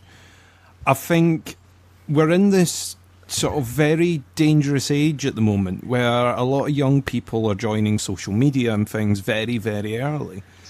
And you forget that your Bebo profile from many, many years ago is still floating about somewhere, or your MySpace, or an old Twitter account that you didn't actually delete, you just kind of kept it sitting there somewhere and you got a better username. You know, so I think it's a very dangerous thing to say. I do think that what he posted at the time was in very, very poor taste. Disney, I think, have worse people working for them just now than James Gunn. I think he could have been made to apologise again. I think their press office definitely could have pointed out the fact that he had already apologised. I do think there was just other ways of handling this other than just, okay, we're going to sever all ties, kick him out into the cold. You know, I think it's a little bit unfair, especially considering who it is that sort of riled the crowd around him. Yeah. Isaac, what do you think? Well, it's all the same sort of opinions as what you've been saying. I saw a thing today where it's like, Disney, who once made a Song of the South film and several racist stereotypes, were angry at someone for having like negative past things. Yeah, firing's probably a little bit extreme as opposed to, it's a slap on the wrist or have a apologise or say, oh yeah, back in if you had sort of say, oh yeah, I was trying to be a bit edgy back in whenever this her in 2012. Yeah, whenever it was. Yeah. Yeah, whenever it was. So yeah, I'm not really sure what's going to happen with them. Well, obviously they'll still make Guardians 3, but I suppose we'll have to, like, if they'll Because I'm wondering if they'll still use his. Because when's that due to be out? Have they announced that yet? 2020, I believe. Conveniently, I think they've done it around about the same time as he's submitted his draft, his final Yeah, because he draft. submitted his final draft, so they might, whether they'll still use that script or not, or whether they'll like just start again from the beginning, could be which is kind of a problem. Well, not a problem, but a lot of modern films like Justice League, Solo, etc., they're having huge directorial changes or writer changes in the middle of them. So I suppose we'll have to see what happens, really. Do you think we can look forward to Ron Howard's Guardians of the Galaxy? No, I don't think because Ron Howard lost some loads of money on thinking into. So who will it be? Who's a sort of cheap and non-controversial replacement? Will they put Favreau to do it? Yeah, maybe Favreau will do it. But I wonder if these people will. No one's going to take the job out of protest, because that happened with Ant-Man. There was people that just wouldn't take the job because they didn't want to support that treatment of Edgar Wright by taking the job. But there's also a billion TV directors who just want the name heard. Oh yeah. Anyone with clout will turn it down, I think. Yeah. If they're asked. I mean, the thing is, James Gunn, as much as he did the Guardians of the Galaxy, was also kind of a very key part of that Marvel brain trust. In the middle, sort of tying the films together. I mean, he did a lot of he's done things like shoot all the sort of Stan Lee cameos and been involved in doing a lot of different bits in the background. As much as people go, okay, he's the Guardians of the Galaxy guy, he's also been very tied into the organisation in the background. Yeah, and as I kind of alluded to, he's a very vocal anti-Trump supporter, so read that into what you will. I just think it's, if people can get away with tearing apart people's careers like this, and people have said, oh, he's a white male rich guy, he'll be fine, and that's not what it's about. It's about the fact that Disney capitulated to this nonsense, and they shouldn't have, and they should back up their employees. What are other people going to be thinking about them as an employer now? It would just be, first sign of trouble, and they forget I exist. But it's the fact that they've kind of picked and choosed where they've responded that way. Maybe because they've had their fingers burnt in the past with other recent scandals, that they've went, okay, we're just going to immediately go to the firing and the severing all ties, rather than trying the support angle. We're just going to go straight for scissors and cut the contract up. But yeah, I don't know. It's one of those. From Disney's point of view, damned if they do, damned if they don't, I think, lines. I think it's going to create more problems, the fact that they've done it. It seems like there's a big outcry against it. The cast of Guardians of the Galaxy are speaking out against it quite readily. There was a bit earlier on Twitter that I saw from Dave Bautista where someone had posted something that was kind of accusing him of something, and the tweet was deleted, so I didn't see it early enough to know what the accusation was. But he basically responded with, is that an accusation? If it is, you better be prepared to lawyer up. And he's just going to sue him. And I wonder if this is how you combat this. Rich actors and directors just taking people to court who can't afford it. And that'll serve them right. I mean, I could imagine there's a TV network somewhere that would buy the rights to troll court. I can afford to tie this up in litigation for a while. Can you? Because you get people that they just say things and there's no consequence to it, or they kind of dig evidence out of nowhere and there's no consequence to anything because nothing ever comes back on them. So it would be nice to see them get their comeuppance because they deserve it. What are you doing? You're sitting in your house just bad-mouthing people. Go out and do something, Useless members of the human race that they are. Watch this podcast get savagely attacked now. Do your worst, guys. I'm squeaky clean, I think. Just keep scrolling back in his tweets. There's some right doozies in there from about 6 years ago. Go for it. I know. Yeah, God. I don't know what my early tweets were. I know. We've got a few landlord emails that they can always bruise against us. That's true.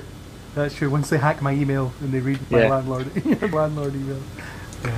Yeah, well, I'm just glad that there isn't any kind of permanent record of the kind of stuff that I came out with as a misanthropic 20-year-old, because I was a different person then.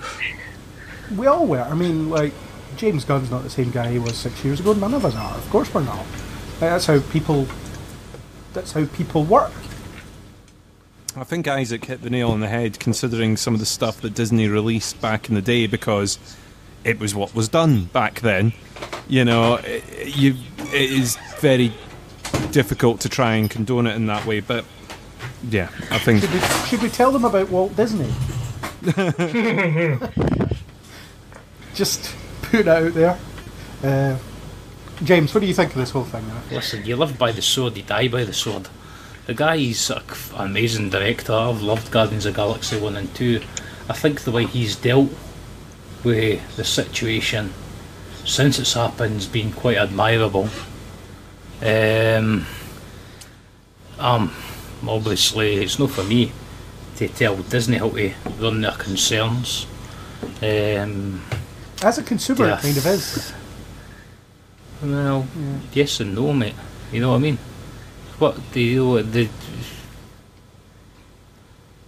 Yeah, it's true that they say, you know, people need to...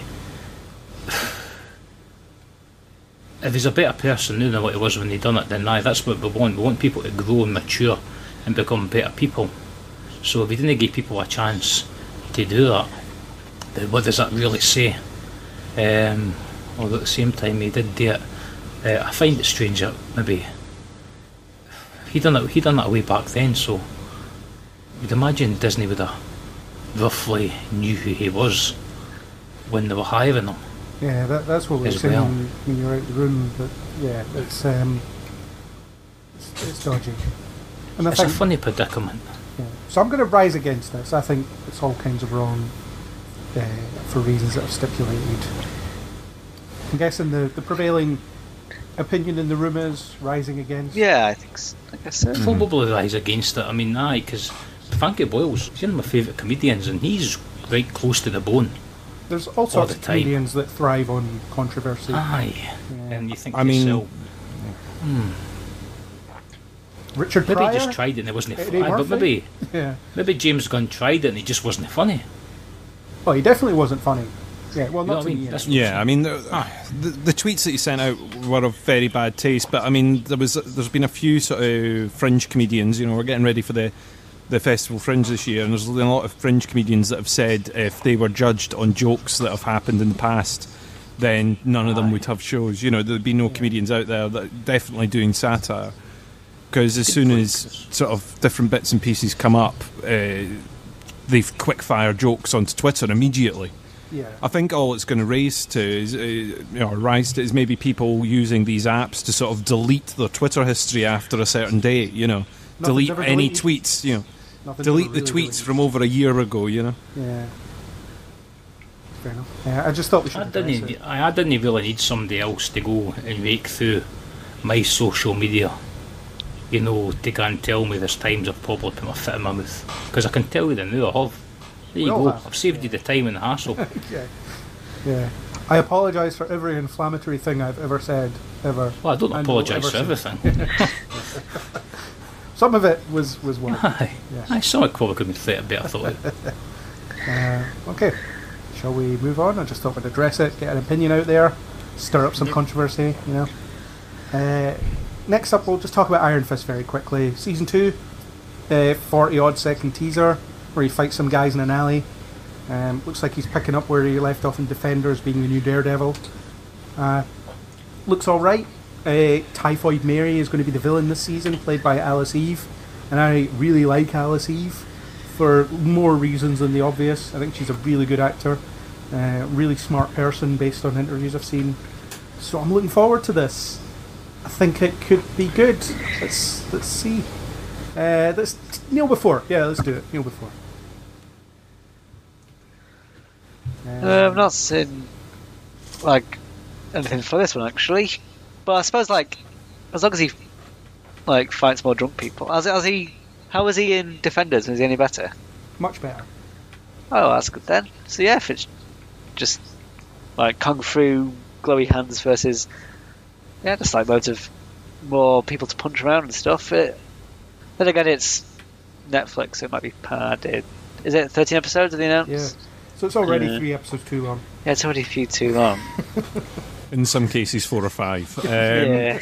Yeah, my thing with the Netflix ones is always that mid-season bloat. It's just a bit too much. Iron Fist first season for me was a bit,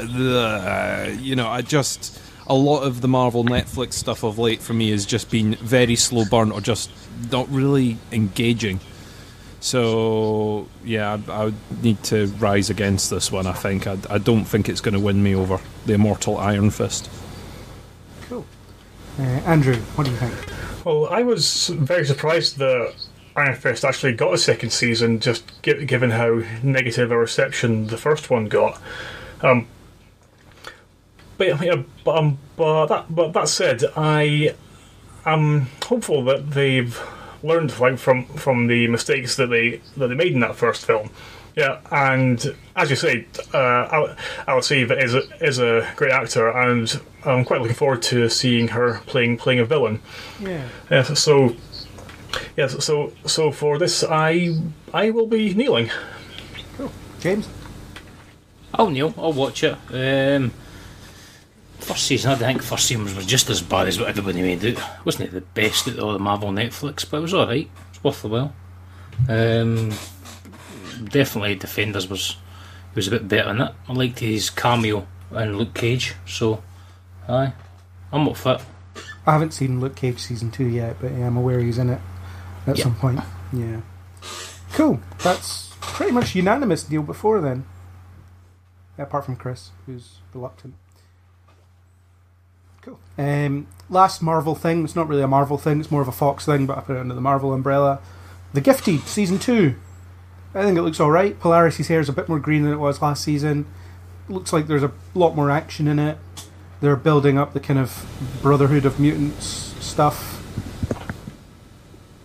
Looks decent. I'll kneel before that as well. It looks good to me as well. I watched the first season. I thought it was all right. So yeah, I'll kneel before it. It looks okay. Andrew? Yeah, I quite enjoyed the first season as well. While also being consciously aware of all of the reasons why I shouldn't, but I still did anyway. So yeah, I'm going to be kneeling as well. James? I'm kneeling. I loved the first season. I'm an X-Man fan anyway, so it kind of goes in their favour. I thought the trailer for season 2 was utter crap. Oh wow! I just watched the trailer and I kind of seen it. I thought, as far as trailers go, I just didn't feel it sell anything because I just watched it on my phone. I went, yeah, okay. Still got to watch the absolute hell out of it. Yeah. Isaac? Well, I'd say it's another one of these shows that I'm not saying, probably won't say it. So I'll go against. Fair enough. Cool, that's us out of the Marvel Universe then. At last. Took a while.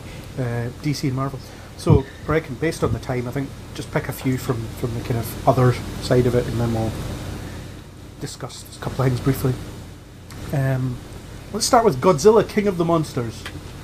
I think this looks pretty good. I've been burned before with a Godzilla movie. The last one was nonsense. It was rubbish. This one, I'm a bit confused. They talk about these monsters like they're the old gods or the titans or all this. You know, it's very very ostentatious. And also the world's filling up with giant monsters. So it seems like the only solution is to release a bunch of giant monsters. Seems a bit counterintuitive. It's like, oh, don't worry. Once the rats are eaten by the snakes, we'll bring in gorillas, and then they'll just die in the winter, and that's a problem that solves itself. But it looks good. Visually, it looks amazing. It'd be cool to see Mothra and King Ghidorah as looking good rather than guys in costumes. Yeah, I'll kneel before it tentatively. I'm super excited for Godzilla. I think it's the same. Story-wise, it's the same thing when we went to Skyscraper. It's like, I don't care why there's monsters, or I don't care about the implications of releasing more monsters. Just release more monsters, because I've paid £16 to get to this IMAX screen, and I want to see them fight. That's fair enough. Chris, what do you think? I think the visuals look really good. Like you say, being burned with a Godzilla movie before, but it does look kind of awesome. It looks like there's going to be plenty of action and stuff in it. So yeah, I'm for it. Plenty of dark rubble and ash and That's it. explosions. Yeah, Andrew. Yeah, I'm exactly the same. Yeah, I love watching giant monsters kick the crap out of each other. Just because when it comes down to it, I am a 7-year-old boy at heart. Yeah,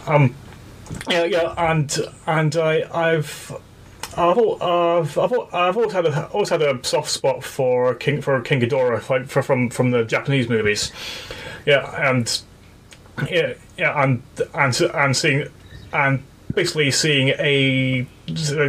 seeing a gargantuan triple-headed dragon fully realised to its ultimate potential, I think will be something glorious to behold especially on a giant cinema screen.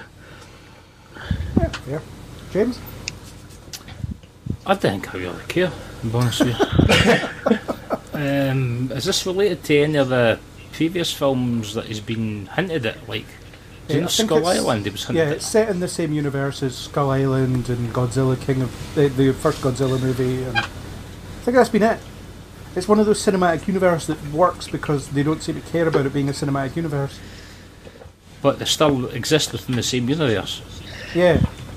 Oh, right, okay, because Skull Island... The only thing that will probably be sort of tied over will be the fact that the monsters exist. I think everything else will be... it's not like trying to tag one character. All right, do we? We have Monarch. Secret organisation. The super secret logo on the side of a helicopter. Right, okay. But it's... I don't... Yeah, I think because you're not trying to tie it around like a group of the human characters, I think it kind of works all right. You know, it's like the stories are more about the big battling creatures rather than let's hope for people on the interesting ground. Humans rather than stupid GI generic from the last one. Yeah, you might be hoping for a bit too much there. Yeah. Stick to the ash cloud and the monsters fighting each other, I think. So, James, was that a rise against? Because you don't seem to be very plussed.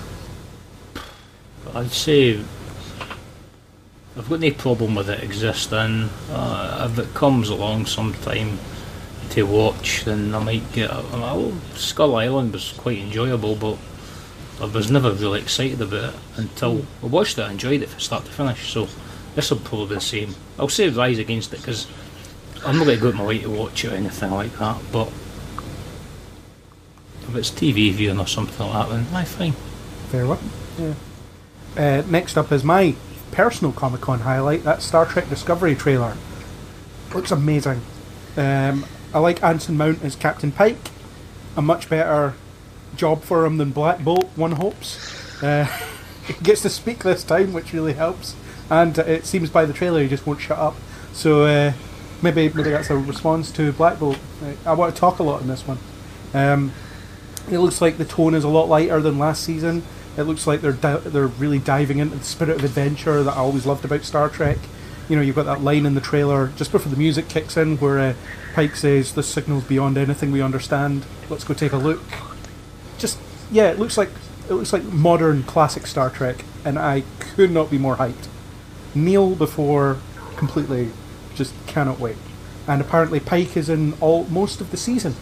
I only thought he was in 2 episodes, but Anson Mount said in an interview that he's in most of it. So that was interesting.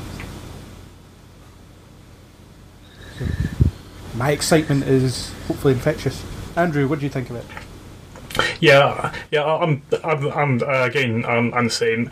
Yeah, because where the last series left off, in there's like so many ways for the story to go. The first season was a bit dour and humorless in places. Yeah, and it's a war story. Well, yeah, but this time I think that they're making more of a conscious effort to capture like what was the original appeal of Star Trek, and what people loved about it. And also just from a personal perspective, it's like my absolute favourite character from the first series was Tilly, and from the trailer, it seems like she's just as excitable and nerdy as she has been. So I'm going to be happy. This is the power of math, people.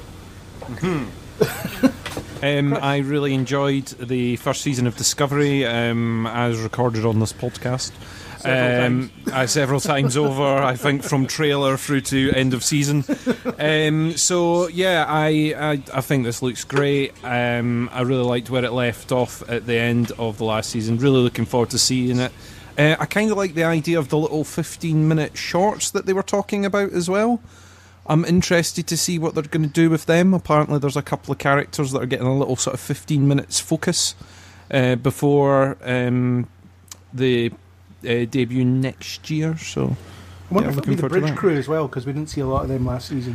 Well, I think that's meant to be. I think it's like Tilly's meant to be getting one, and I can't remember. There's meant to be Harry Mod one, and I can't remember what the other ones are. But yeah, there's a couple out there. Cool. So colour you kneeling before. I be kneeling before. Isaac? I've got no interest in Star Trek, and due to the first series, so I'll rise against. I'm not going to watch this next series. I liked Into Darkness, and that is all you need to know about me when it comes to Star Trek. And I still let him live here. Don't you think that makes me really inclusive? It's because he has exceedingly good pies. Yeah. And he makes tea. Yeah. James, Discovery, what do you think? Absolutely love Star Trek Discovery. I think it's fantastic. Season 1 was... I couldn't wait until Monday morning for the new episode to come on. It was brilliant. The whole show, the concept, all the characters. It's just... It's probably... I do like all the Star Trek stuff, but I've never watched an entire season from start to end or any of the other shows. I've always been more of a dip-in type of person. I've seen a lot of them, but I've never seen them all in order, and it's not like we're watching Babylon 5. I watched it right from episode 1 all the way through to the end of season 5. You know what I mean? So it's like, I've never done that with Star Trek, with any of the shows, but Discovery, I dipped in for episode 1 of season 1, and I was addicted to it right from the word go. And yeah, the season 2, I just can't get quick enough. To me, it's got substance as well. There's a lot of shows that I enjoy watching. Like, if you compare Star Trek Discovery to the likes of some of the DC CW shows, they're fluff viewing. Whereas the Star Trek Discovery shows like Star Trek Discovery or Man in the High Castle or these sorts of things, they've got more a story, more substance, there's more to them, you know, and I really do enjoy it, so I'm definitely kneeling before that. Excellent. So yeah, 4 kneel befores, and then Isaac, who's just wrong. So let's go with that. Next one is, I'm going to just rise against it right away. Buffy reboot. I think it's not possible to improve Buffy because it's pretty much as good as it ever could be. And also they're doing the whole, we're going to make this show a really diverse one. So when you're using diversity as your selling point, it's a bit iffy, I think. You know, you should let that occur naturally, as we said earlier. And so it just seems like they're doing this wrong to begin with. And what's their angle going to be, other than she's at high school and has a smartphone? Maybe Josh Whedon just wants a more diverse type of, like, easily manipulated, as of yet unknown women to join his casting couch. Whoa!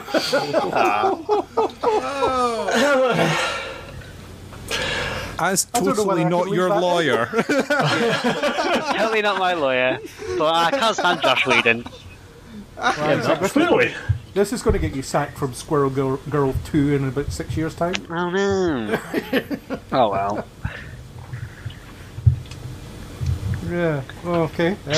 So you're rising against as well. Yeah, I'll rise against. Andrew, try and class it up a bit. Right, so when I was reading the news of this, it's like there was one part of my brain was accepting it as fact because that was what the article was saying, that there was a definite thing, like this thing was going to happen. There was another part of my brain just going, I refuse to accept this because there is genuinely no need or purpose for this to exist. So why does it exist? It should not exist. Because as I said, Buffy was an absolutely fantastic series. And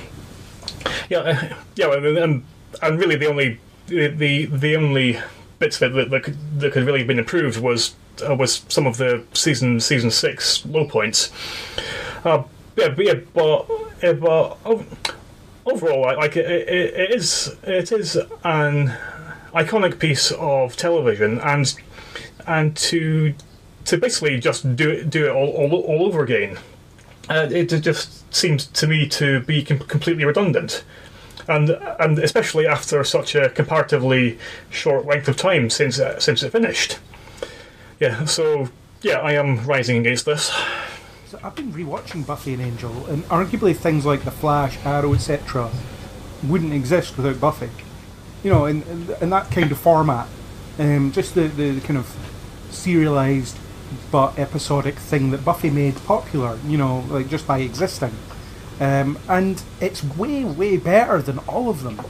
You know, even to this day, it's just so well put together, and I just can't imagine a modern version being any good. I mean, it's going to end up in the CW, most likely, and what will happen is she'll be in some kind of torrid love triangle between Angel and Spike from season 1, and it'll be horrific. That's my prediction. So she'll be torn between 2 vampires instead of, like, in love with one of them. That's what I'm expecting. But, yeah, I could talk about this all night. Chris, what do you think of this as an idea? It seems like something that doesn't need touched, to be honest. It's like Andrew said, it wasn't that long ago. Like you said, it's just going to be bringing smartphones and social media to try and tart it up, make it more modern, and then spit it back out again. I'm not a huge die-hard fan of it. I've not got as deep a tie to it as I know a lot of other people that are feeling very strong emotions over it are. But yeah, it just seems a bit unnecessary to me. So yeah, I'm sort of rising against it. James, what do you think? Yeah, I've seen about a dozen episodes in total. Whatever, Buffy. I was never the biggest fan. I was never anti-Buffy. It was quite enjoyable. I think, does it need a reboot? I mean, is there not enough scope for them just to do something else within that universe? Well, I've always thought that continuation would work. You know, you could different Slayer. Yeah. You could have eventually Sarah Michelle. Is Sarah Michelle Gellar doing that much work at the moment that she would say no to maybe showing up in an episode or 2? I mean, I don't know. I think she was always very reluctant to revisit it because whenever they did video games or whatever else, she was just nowhere near them. Well, maybe at that time, but no, if you do it and you've done a bit of credibility and they had, like, I mean, was it to every new generation they use Slayer's Born, and that, right for the word go, kind of gives you scope for, you know, to do whatever the hell you want. You know, for different, you could have Slayer. Did they know? I know they had the thing at the end of season 7 or whatever, where all these different potential Slayers popped up or whatever. Mm-hmm. I don't know. Good thing about Buffy, I suppose, it gave us Elijah Dushku. She was amazing. She was just brilliant, huh? No, but seriously, like, she was, though. Yes, I would agree. Oh, totally. It was great. Yeah. Oh, Yeah. And there was a comic book series that came out like quite a while ago, which was called Frey, which was set about 200 years in the future, and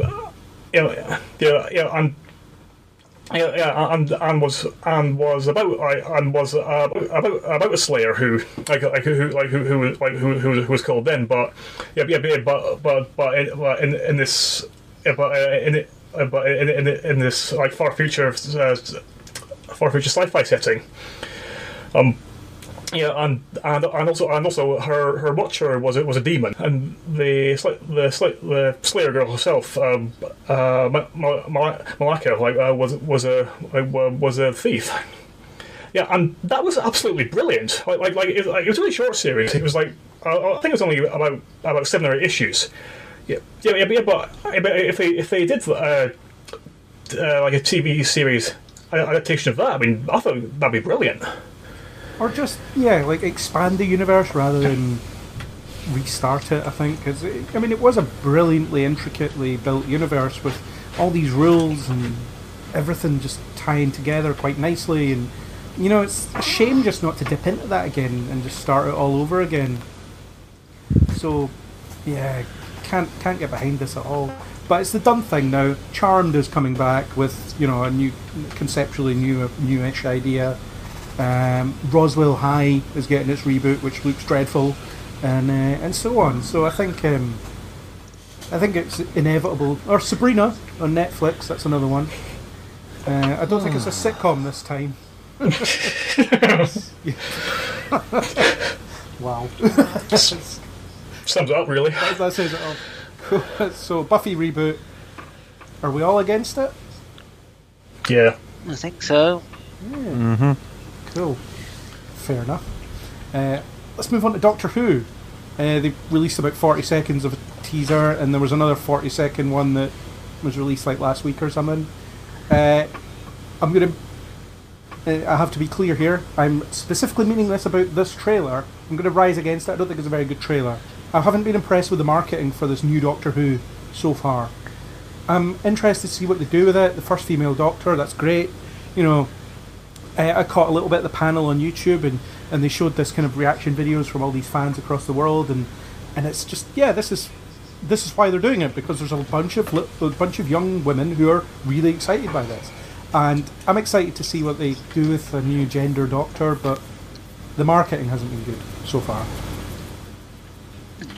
No, I'm super excited. I'm super excited for Doctor 2 anyway, and I think I like this trailer, but because last year they made such a mess of it, so they announced they did the trailer after they did the episode 1, and they were like, I'll come in later on in this series in Doctor Who, and they just showed us everybody, showed us the Master and the Cyberman, and they were just like, hey, everything's coming. And so I think it's I like that this one is just, here's some worlds, here's a bit of the past, here's an alien landscape, you know it works, there's gonna be adventures and stuff, so I'm super excited anyway, because it's Doctor Who. It's only this family. There's a TV show that I can talk about. So, yay! Yeah, I'm very much after the first episode. Yay! Exactly. I'm very excited for this. So definitely kneeling before. Cool. Andrew, thoughts? Yeah. Well, I'm in agreement in that the trailers themselves weren't especially awe-inspiring. But as I said, it's Doctor Who. Yay! Just because people know what they're getting with it. They are going to be excited about the prospect of it purely because it's Doctor Who. And they will be excited regardless of any amount of footage that can be shown. And I think now with a female Doctor, it does have the opportunity to do something a little bit different. Because I do feel in the last few years, as fun as it's been, and as much as I've been enjoying it, it has been stagnating a little. So I am kneeling, definitely. Just for the prospect of it overall, certainly. Chris? I am kneeling before this. I like my Doctor Who. I kind of agree with you both that the trailers for this haven't particularly been that great. The marketing's been a little bit lacking. I think it will pick up I think it's maybe a bit too early UK side for it maybe to pick up, but yeah, it's been a bit slow to They haven't launch announced so an far. air date yet, have they? I'm No. not sure actually. No. See, but that kind of completes our point, really, isn't it? It's like, really, we should know an air date. They should be confident enough to go, we're going to put it against this thing. You know, we're going to do it during, you know, when Strictly and X Factor's on, or whatever their plan is, you know. But I don't know if they're purposefully leaving it a little bit out there so that the other networks don't know to compete. I don't know. It's weird, the world of TV. James? I've not seen an episode of Doctor Who since Capaldi come driving on a tank playing a guitar. So I didn't even. That wasn't that long ago, to be fair. I'm neither for nor against. Didn't even. But if you had to choose one, if someone was holding a sonic screwdriver to your head and said choose, which would it be? What? For or against? Yeah. Well, I mean, if people enjoy it, then aye, good for them. You know, it's like England going playing in the World Cup. No fit for shit. Yeah, but no, if a lot of people enjoy it and they want to go and watch it and it excites them, then best of luck to them. Wish them all the world. Wish them. So if people are enjoying the show and you know it's got to tick the boxes for them, then you know, best of luck to them. I didn't really care that much about it as such, to be honest with you. Doctor Who's pretty cool. You know, his concept's cool. And I like it, and you know, I don't know. I'll no go out my way to watch it, so I'll rise. But for everybody else and Neil's fit, then cool. Rock on. Excellent. Right, so a couple more things, and then we'll call it a night. I Next suppose we should talk about Clone Wars. That was a big one. I was trying to discuss the big It's going to one. be a thing, yeah. I was going to talk about Glass next, actually. So Yeah, but there was a trailer for Glass, which is the unexpected third film in a trilogy that no one expected to ever happen. It started with Unbreakable, then, spoiler alert, but Split turns out was a spin-off of Unbreakable, and now we have Glass, which unites all three characters. And I think that's amazing. I think it's really good. I was genuinely surprised when I saw the ending of Split. I was like, holy crap, I did not expect this to happen. And it was great. And then this one looks really cool as well. It just brings together all three of those characters, gives you a weird cinematic universe without even expecting one. Excellent. Kneeling before. I'll rise against just because I've not seen Unbreakable or Split. So like, I know it's a third film in a trilogy that I don't care about. So the trailer was like, yeah, it's a trailer. Like there was stuff. Everyone likes James McAvoy and he's running around and like you tried to explain that Glass is super vulnerable and that's his superpower. And I still think that's the worst possible superpower imaginable. To just you break really easy. I know he said he was super clever, but I don't know. Just being super vulnerable isn't. It's not the most exciting character, is it? Fair enough. Andrew, what do you think? Well, I am rising against this. It's because I'm in something of a minority in this, but I really did not like Split. I felt it was one of those films where it seemed to think that the story was smarter than that actually came across as. If you're gonna have like a film where two people who are mentally messed up in different ways, kind of making some kind of esoteric connection, then they make that story. If you're, if you're gonna have like the an origin story for comic book supervillain, then do that. But just don't pretend you're doing one thing and then say, oh, surprise, and I'm doing this and this instead. That's like clever. No, you're not. You're just lying, and there was nothing intelligent about that. Yeah, and that really, really annoyed me. Yeah, and I also felt that there wasn't enough of an exploration into all of the multiple personalities of the villain, of the James McAvoy. Because even though they were collectively referred to as the Horde, it was only a small percentage of them were actually in any way evil. And just and the others were just these like innocent bystanders. And that was barely even touched upon. And I felt that.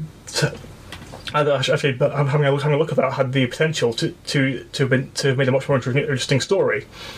So at the end of the film, when it suddenly threw out this callback to Unbreakable, I was that annoyed with everything else. I just genuinely didn't care, and that sentiment has continued. And that's pretty much my base reaction to this. I am indifferent to its existence. Fair enough. Chris? I enjoyed the other films. I suppose I will kneel before tying it all together, just on the back of that. But yeah, I kind of agree with Andrew in ways of some of the stuff he said. Fair enough. James? Split.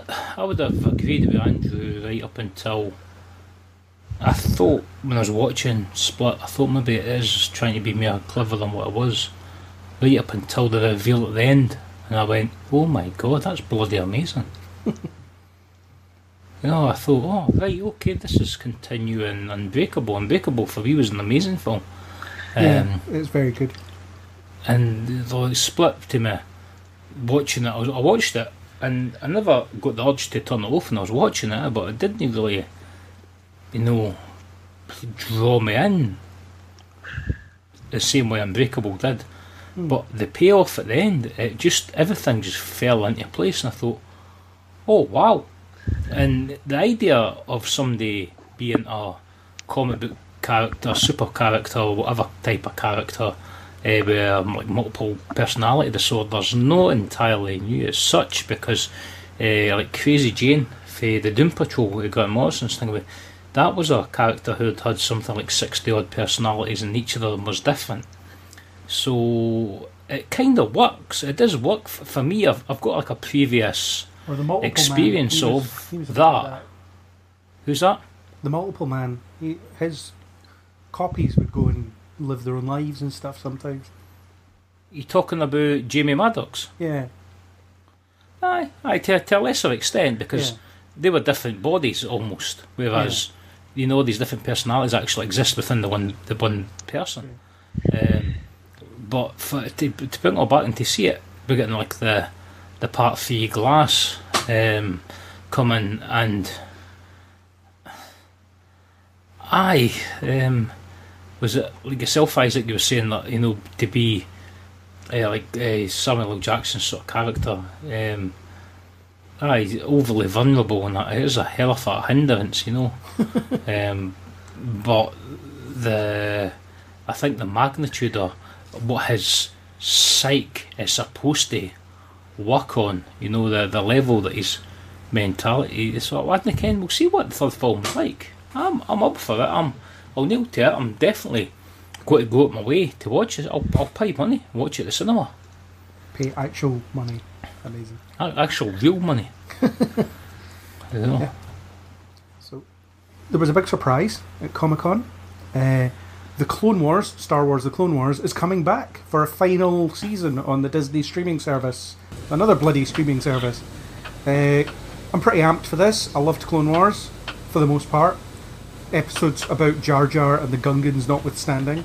But I like the idea that they're bringing it back. It's going to be just before Revenge of the Sith. So they've aged up the character models to look like the Revenge of the Sith stuff for Anakin and Obi-Wan.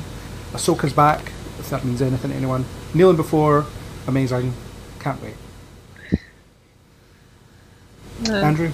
Yeah, I am in complete agreement with this. I absolutely loved the Clone Wars.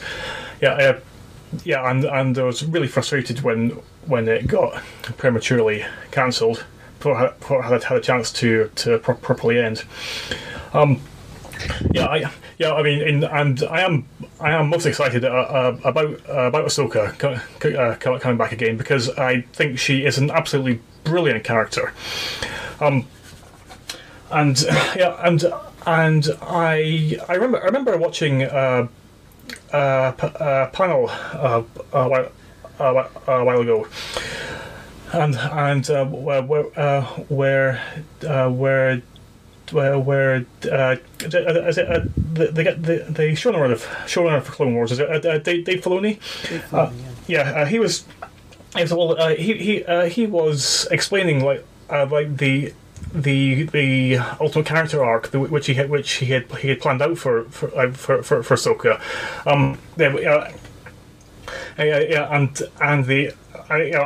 the end of which was basically a culmination of like everything that she had learned, and all the ways that she'd matured and developed throughout the whole series.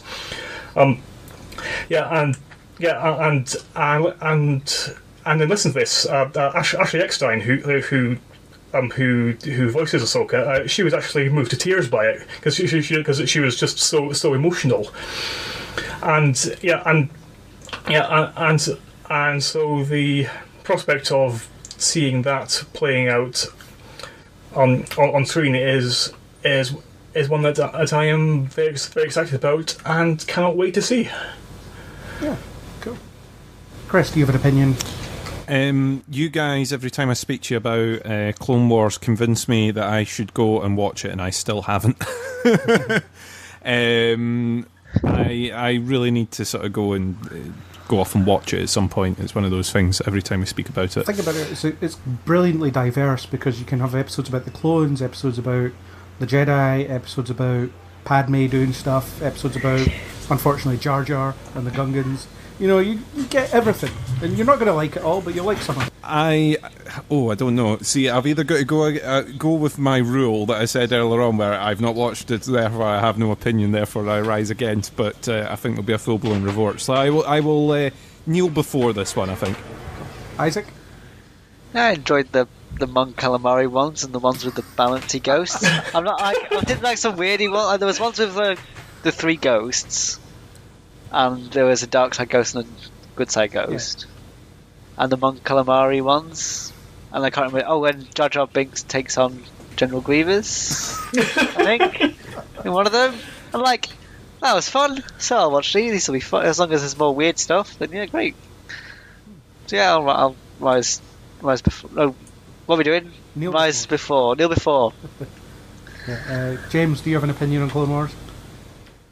I've never really... I watched the beginning of it, and I've never really watched much else. I've seen the movie at the cinema, actual cinema version of Clone Wars that led on before the series.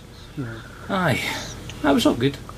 I thought it was wrapped up. Did it not get wrapped up in Netflix? No, that was just the episodes they'd already made.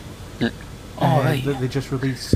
Technically, it gets wrapped up in Rebels, so I'm wondering how they'll kind of lead into that now that they know where it's going, because Ahsoka turns up in Rebels, as does Maul. Right. That's about it, really. And Rex, he shows up too. So yeah, you get that kind of... Those characters continue on, so...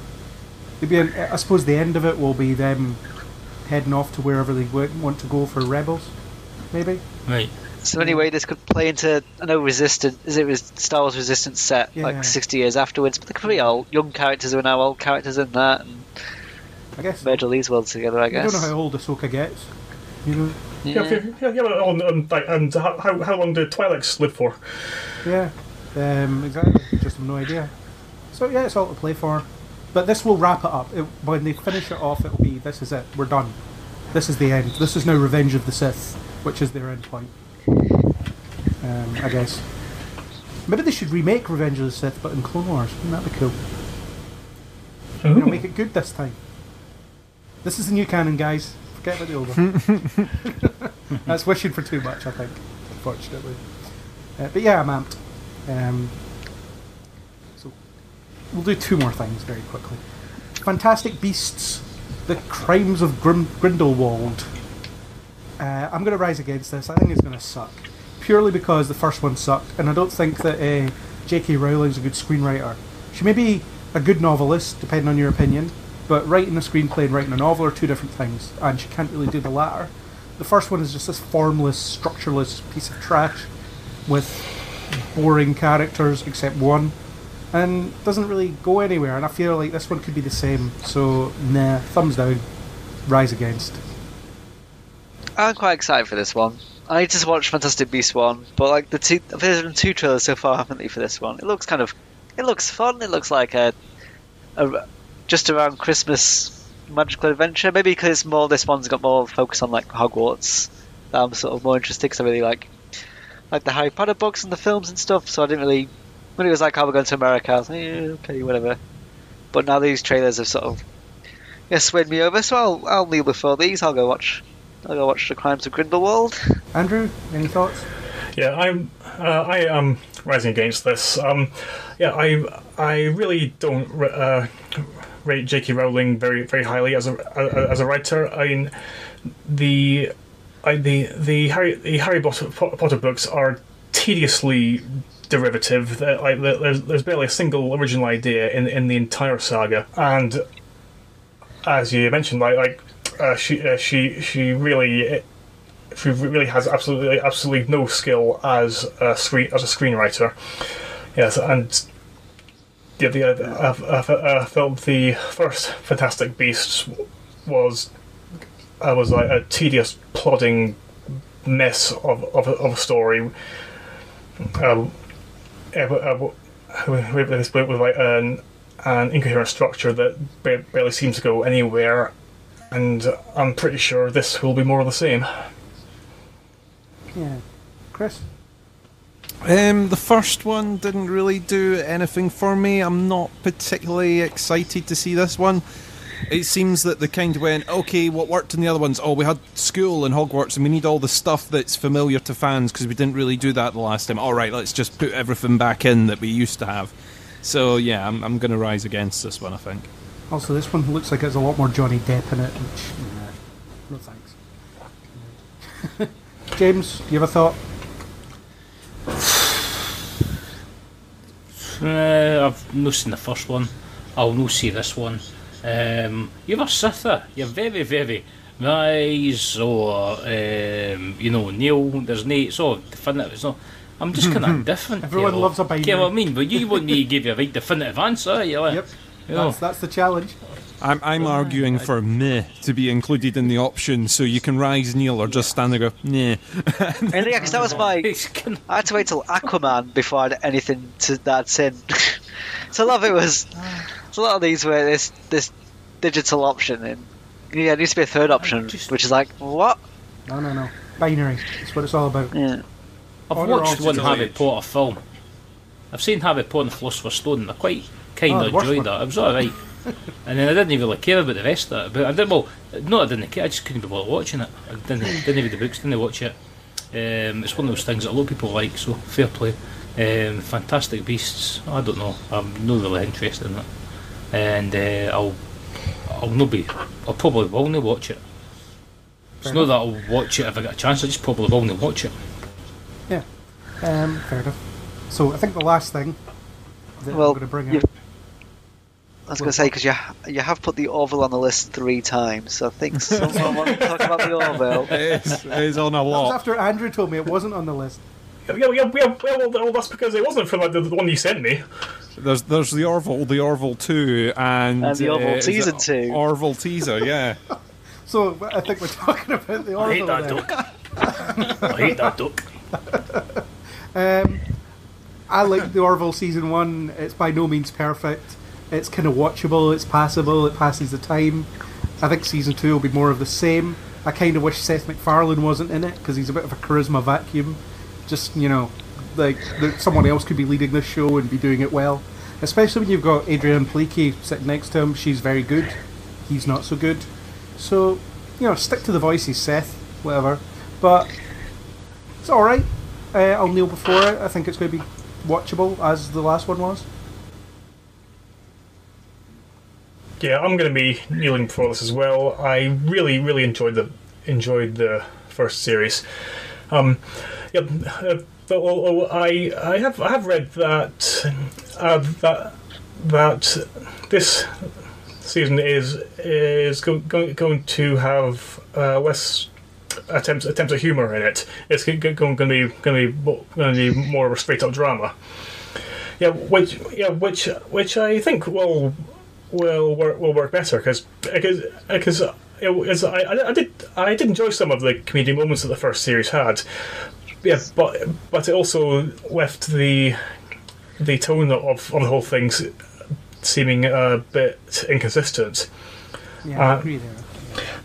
So I left feeling that it couldn't quite decide what kind of show it was trying to be. Is it spoof or is it serious? Who knows? It was trying to have its cake and eat it at the same time. As sort of the only way that I could describe it when people asked me about it. It was like it was taking the mickey out of things like Star Trek, but then at the same time trying to keep that sort of core value thing going through it. And then you're going, okay, is this meant to be funny, serious, whatever? And you couldn't. The tone sometimes would just shift in a scene and then try and move you right back again to being all emotional and deep. And you're going, it's not really for me. But I did enjoy it overall, so I'm looking forward to season 2. And the trailer seems all right. Isaac, do you have any thoughts? Well, like I said, I don't know much about Star Trek, but I was saying to you, Seth MacFarlane and Patrick Stewart have worked together on various Tad and American Dad. So I'd put in a prediction that this will be the Star Trek-y thing that Patrick Stewart might get involved in. Maybe he'll do a voice cameo. And I'd really annoy a lot of people if they were like, "Oh, it's funny coming back to Star Trek," and it's not. It's the Star Trek spin-off. Well, not spin-off, the pastiche. The legally distinct. Yeah, the legally distinct Star Trek thing. Yeah. Then he can say, "Oh, I'm done with it now. I've felt like you got your wish, everybody. I was back in kind of a Star Trek, so that'll do." Yeah. So are you kneeling before or rising against? Yeah, I'll kneel before. Why not? End on a high note. James? I forgot this existed.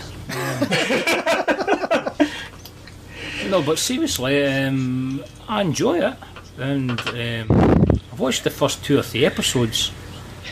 That's it. It's just kind of pick it up and have a look whenever it's that kind of show, isn't it? Aye, I'm going to go back and watch it. Now you reminded me about it because it was pretty cool. Actually, I looked at maybe I was speaking to one or 2 of the cast, maybe to come through to Edinburgh, and then I spoke to the agents and stuff, and I was kind of like, well. I thought to myself, nah, just because with the filming schedules and stuff and what they were kind of wanting and things, and I thought to myself, I just can't. In terms of negotiating with them, I just thought it'd probably be better because it's quite a.